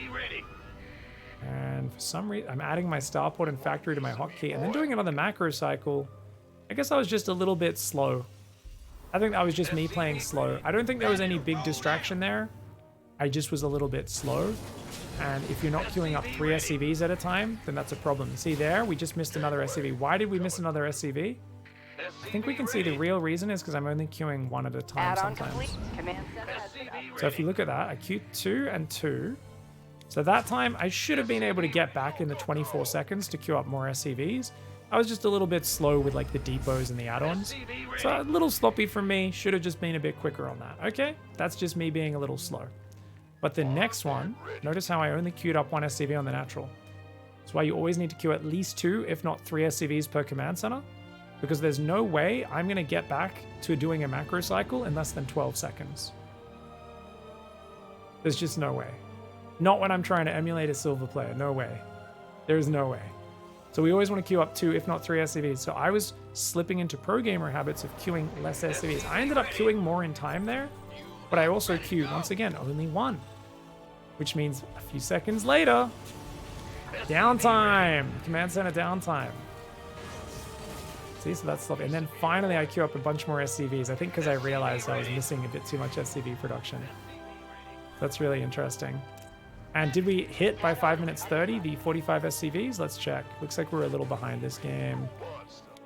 We still end up getting 44 at this moment, with the last one popping out 537 45 SCVs. So it's not like it's bad, but it's definitely like there's little room for improvements. And this is why I was saying 530 is kind of the general time we're aiming for 45 SCVs, but we can get it even further than that. All right, guys, so we're going to do another cannon rush here. Now, obviously, I know it's coming, but I will play as if I don't know it's coming. I have this magical ability after 13 years of StarCraft to simulate ignorance, which is fantastic. So honestly, it's always good to just mix these in. What we saw in that first one is more likely what you're going to be running into a lot with cannon rushes at the low levels. People basically just doing random, poorly executed crap, where if you just attack with a bunch of workers, you will usually hold it. I'm sorry. I know you don't like to hear this, because a lot of you have lost a lot of games to low-level cannon rushes, and it hurts me saying it's easy, it's crap. You gotta put this in context. I cast a show called The King of Cannons, where I watch a guy who is a high Grandmaster, who doesn't hide his identity, always plays on his named account. His name is Prince F, and he cannon rushes every game and never expands. Like, every game, never expands, always cannon rushes. People know it's coming. He still has a lot of success. Regularly sends me replays beating pro gamers. So you got to understand, I'm watching the pinnacle of cannon rushes all the time. So when I see an average Joe, even in Masters League cannon rushing, it looks like utter garbage to me. It looks like just absolute trash. So don't get me wrong. Even the Masters League cannon rushes and a lot of the GMs I play, my own cannon rush, which beats plenty of GM players, is super low tier. So don't even worry about it. Now we're gonna send the SCV around, standard scout there. And we'll put guys on gas in a moment as well. I'm going to purposely be very bad at looking at my mini-map, so I didn't just see what you guys just saw. Not at all. We're just putting guys on gas right now, and... Oh, there's a probe here. Now, we always attack a probe because they can cannon rush. And, oh, he's going to build a pylon there. Okay, so we're going to attack this. Now, if I just attack that, they'll get stuck. So instead, we right-click and then shift attack. So they go to the side where they can get surface area. You could also put a second SCV to attack that probe if you want. Oh, there's another probe. Let's go attack him. Hello, what's he doing? Oh, he's building cannons too. Okay, guys, at this point, we need to grab more SCVs, attack the cannon. And you want to get at least 4 SCVs attacking each cannon. These guys can attack the cannon. These guys, oh, he's there. We want to attack that pylon with some, but we can maybe attack him with one more. For now, we can also go orbital and start putting marines. These guys can go back to mining, and Realm's gonna have to tap out. GG. So I purposely kind of let him start that one on the side, but because he didn't wall the cannons off, it was really easy to take it down. Whereas if they're an expert player, they're going to wall those cannons off. So we just need to split up the units. Now I made that look easy. That takes quite a bit of mouse control because I've coached a lot of players. I watch their first person views and I've been like, grab 2 SCVs and go attack. And that looks easy. I've watched people in Platinum League, I tell them to do that and they're like, what's going on? You want a piece of because me, boy? the moment they see a cannon rush, they're so traumatized. They're like, "Da, da, ah!" Like I can hear the friggin' squeals in their eardrums just from their inside voice. Their inside voice in their brain is like, ah, nah, nah, ah, ah. They can't like select things properly and they start panicking. Slow down, slow, fluid, calm. You can use that, you know, slow is smooth, smooth is fast, or whatever the hell the thing is. I just thought it was a bit of a weird saying, but basically do things slowly. And notice if the pylon's blocking, remember what I said? You have to go around. So basically, and basically, the rule is never attack move as well, right? So if you attack move here, they all get stuck behind each other and they can't attack. You go right click and then attack on the thing, you're giving them a specific order. What if, imagine this SCV is a probe. If I attack move, it might get distracted and attack the pylon and not chase after it.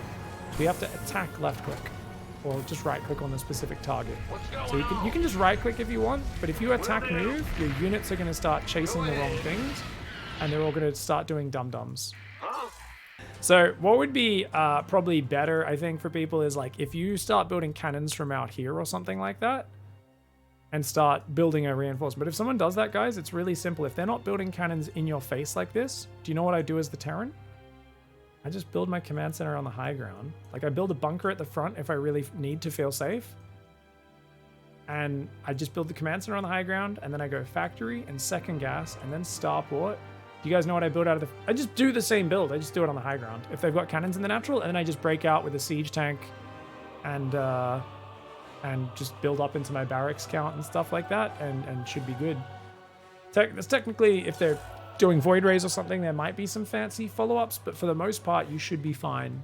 Defending cannon rush is something which is a skill that takes a while to develop. I make it look easy. You'll need practice with it, but as long as you're a little bit methodical with you guys attack that probe, you guys attack that probe, here's a few guys attack the pylon, here's a few guys attack that pylon, here's a few guys attack that cannon, and don't be afraid to pull too many workers. That's really big. The other final rule there, which is very important, is how do you know if it's a real cannon rush? What if they just build a pylon and it's a fake? That's actually a really good question. So, reaction to cannon rush. You just pull 1 or 2 workers to attack probe, and 3 to 4 to attack pylon. You can say, let's just say 4 to attack the pylon. If you see a second probe or an actual cannon start, then you know it's committed. It's actually a real cannon rush. You can pull pretty much every worker and just overcommit to shutting it down. You will always be ahead if you block the rush without losing SCVs. even if you lose a ton of mining time. All right, guys, let's do it. Wait, is Juchel the... Wait, Juchel beat me before, or was Juchel playing PROTOSS? Because we lost on PROTOSS Ancient Cistern, and then we lost a different one as well. What's going To Pastel Black. We only lost 2 games today. So obviously this is still a very unrealistic you know, display of what ladder looks like, guys. You're not meant to win this many games. But it is good that I've lost a few games in there to give a slightly more realistic view than my other Bronze 2 GMs that I did previously, which were actually on the ladder, and me not wanting to dilly-dally, so I kind of just smashed people a bit harder. Because this one, I'm taking it a little bit slower, and as a result, I'm not afraid to lose games, whereas in the other ones, I really didn't want to smurf any longer. So I would kind of speed up when things got bad for me and be like, okay, I'd probably die if I played really slow here. But let me show you how to respond, because that's also a good learning experience. And a lot of people weren't happy about that anyway. They're like, that's smurfing. And I was like, the whole thing is smurfing, man. But now that I'm actually more comfortable just kind of doing it with these volunteers, I feel like I'm a little bit more able to just take my time and try to low APM work my way out of bad situations, which has been pretty successful for the most part. But yeah, it's been a real process to like rewire the brain, because like it is very, very energy consumptive for me to override my muscle memory. Like every situation I get in, I'm like, cool, I want to do this now to counter that. And my brain's like, no, what are you going to do with the slow hands response? And I'm like, okay, I guess I do this suboptimal thing and this suboptimal thing. But the thing is, they're actually very, for the most part, very optimal with lower APM. It's just because I have such higher speed that I could use. It's so different to what my instincts tell me to do. My instincts are like, no, no. Anyways, I should slow down a little bit because I'm rambling. And that means when I ramble, I tend to play a little bit faster than I should. Command center has been upgraded. Now we've seen an expansion, so this SCV can just come home. No worries, guys. Let's queue up extra SCV or 2, and then we can queue those Marines when the reactive barracks is done. Add-on is up and running. Beautiful. All right, looking good, guys. What's the average APM of a gold player? I would guess 80. What do you guys think in chat? 70, 80, something like that? Varies quite a bit, though. Could be as low as 40. Some, especially PROTOSS players, because they don't have to build as many units. It's not a hate on PROTOSS. It's just What's going on? you don't build 40 Zerglings at once, so your APM doesn't go as high. SCV ready. All right, guys, we're going to build a bunker there. Yo. Huh? A mech player is going to have lower APM than a bio player usually as well. Same reason. All right, guys, let's put on gas. All right, this build order's been super clean so far, but I'm doing some advanced things, so let's just slow down and make sure I follow the build, yes. Cancel that orbital. Queue up a few more SCVs. Queue up a few more Marines. Get the tech lab. Starport next. I do like that we started queuing our Viking on the zigzag in this matchup. Just the occasional little detail like that is really nice. Let's drop some more mules. Almost time for our first big macro cycle, guys. Add-on Getting close. complete.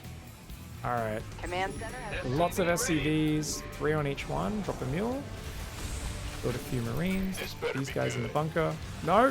Finish macro cycle. Build Marine. Build tank. And because the starport's not done, I guess we'll just start our Gary and Bruce friends forever. Because the first macro cycle, you have to do every step. Now the macro cycle's done. Now I'm allowed to put my Marines in the bunker. Queue them back. SCV ready. All right. I guess I can build a Viking out of order here, just because why not? And time for another macro cycle. Let's go up a few more SCVs, guys. A few more Marines. SCV ready.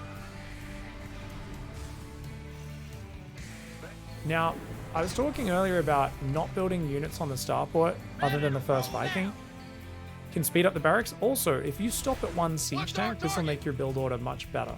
But we're just going to keep producing tanks for now. Just keep in mind that's something we'll do a bit later on. Is doing that. More SCVs, more mules, more Marines, more tanks, more reactor. So we don't need that second tank, but that's okay. And we're going to just do the zigzag with our I like it. shift A move on the Viking. All right. Let's go.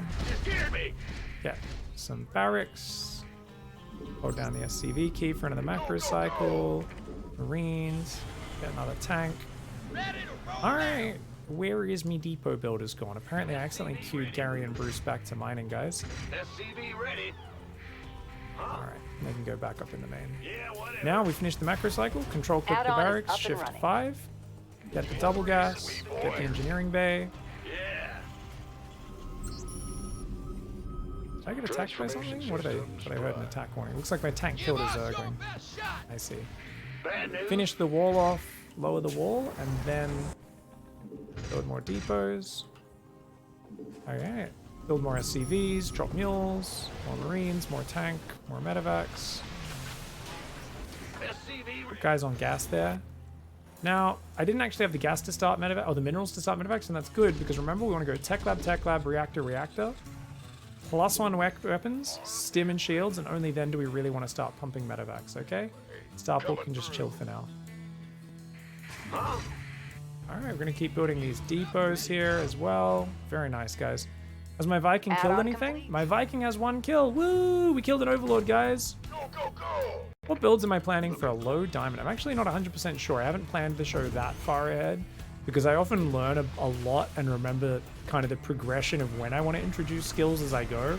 I always have like a rough idea of when I want to show skills, and then as Add-on the is show up goes and on, it running. changes drastically where I'm like, oh, I need to show that way later, or I need to show that skill way earlier, actually. We're going to be doing a lot of 1-1-1s. That's kind of the theme for this Bronze to GM. But we'll go from there, guys. Okay, so we're done with SCV production. Just building the bio, queuing up those, and then the depots is very nice. Let's make sure concussive is queued up. And queue up another medevac there as well. Cool. Now, I've macroed like a beast. I've been doing a lot of talking about other things this game, guys. And you can see my pro gamer muscle memories kicking in. I'm definitely doing this at a way higher level than I really probably should. Big job, huh? Ready for dust off. Like, I just have a lot of stuff right now, and I'm very aware of that. A couple of marauders, 4 marauders. Build a ton of marines. We'll build some tanks and stuff soon. So we saw a 3rd base, guys. If we want, we could scan to see if there's a 4th. There isn't. That's good to know. At least my opponent's not too greedy. Stim and shields is almost done. This is going to be a much better move out because, like I said, I was definitely macroing a bit better than I normally do. We're done. Alright, a few more marauders and marines. I do want to queue up more tanks. I haven't done that in a little while because I keep not having the money. Let's get another tank. Alright, let's go. Shift 2. Move across. And we're going to move up and try and take this position here where you siege tanks along there. And then you'll have to come around the corner to fight. So we'll move about 3/4 of the way across the map to the staging point. Research complete. Get +1 armor. Let's go. A few more marines, mostly. I'm queuing up marauders. You got to be careful queuing marauders, guys, because they're so expensive and they take a long time to build. You actually need to queue more than 2 marines for every marauder. Unfortunately, our army just got dicked. This is what people have been doing very well versus me today. Is taking me to Dicktown. That's all right. We're going to grab these guys. We're done with this. Siege those tanks. Unfortunately, I blocked all my bio in there. Got it. All right, we're going to spread these guys out. Rather And move that there, move this guy back a little bit. And you could even put tanks back here in TVZ is a really nice way to do it. Alright guys, we're going to swap into pure marine production now. Can't believe there's mutalisks this early. That causing me a lot of problems.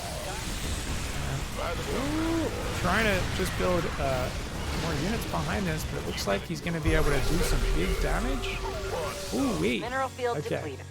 So what we're going to do, guys, is we're going to be basically building marines, tanks, and medevacs. We're just going to keep building those. Unfortunately, these units are all dying to these surprise mutalisks coming out very early in the game. For 9-minute hitting our mutalisks, SCVs. considering how to Ling Bane ambush as well, is really well done by my opponent. We're just building pure marine, no more marauders at this point. And we'll build a missile turret in the main and a missile Nothing left turret in that in the mineral natural. cluster. No more than that. And we're just going to keep attacking, but we're not going to push on creep where banelings could kill us. The reason we're attacking is the mutalisks going to harass us here, here, here. They can hit us anywhere. The only way we can keep them back is by attacking.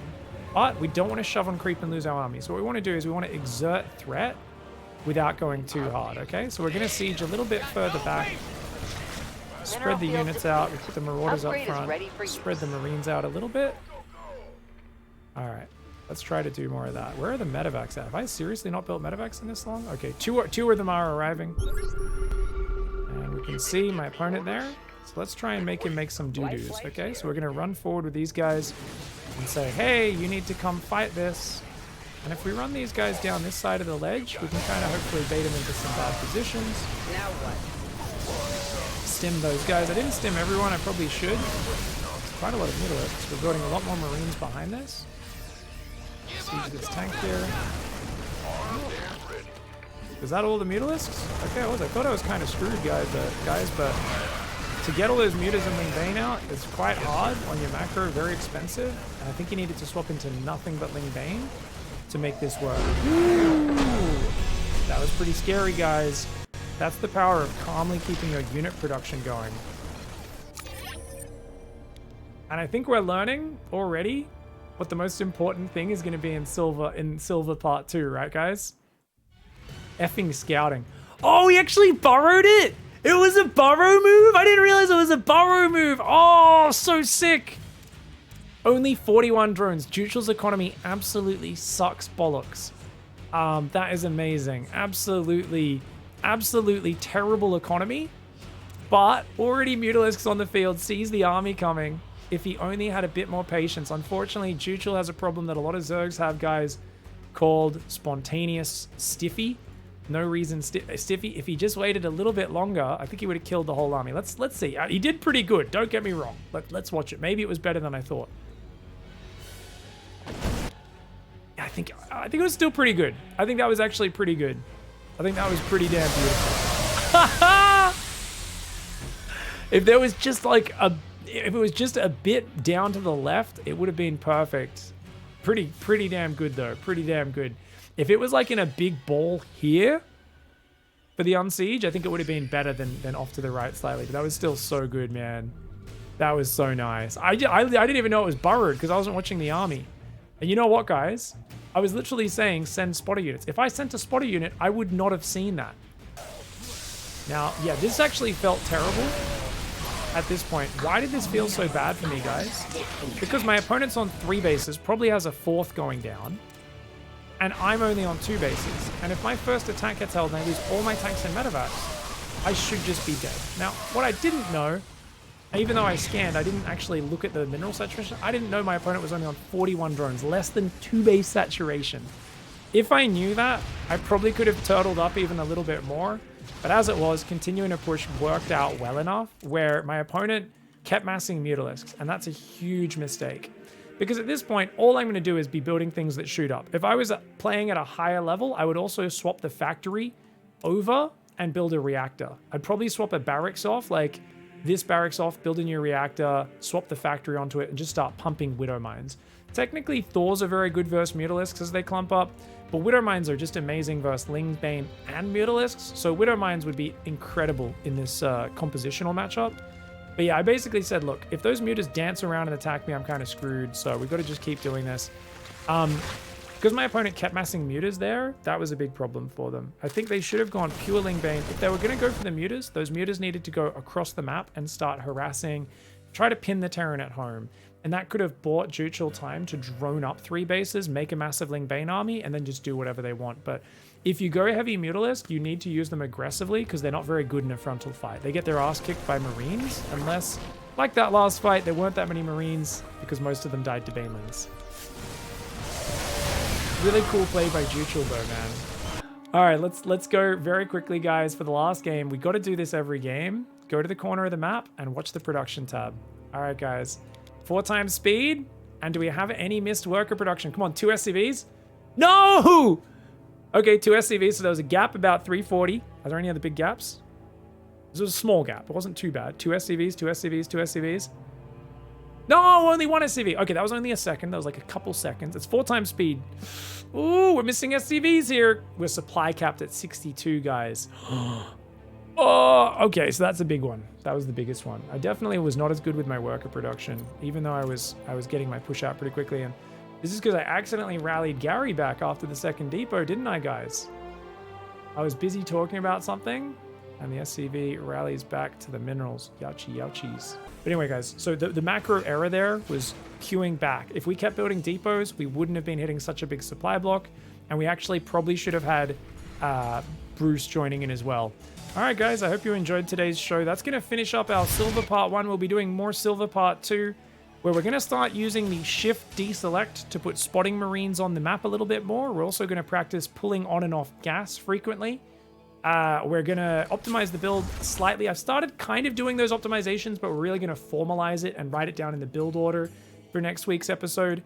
And I just want to say, I hope you're all enjoying it. Please post in the comments. I'm not getting a chance to answer all of them, but I do try to answer quite a few of the questions. And always drop by my Twitch stream where, especially if you catch me not in the middle of playing or casting a game, I'll almost always be able to answer your questions and help you out. Thank you very much for watching. Shout out to Jutual0, who is an absolute Chad gamer for that move. And I'll catch you guys next time. Good night.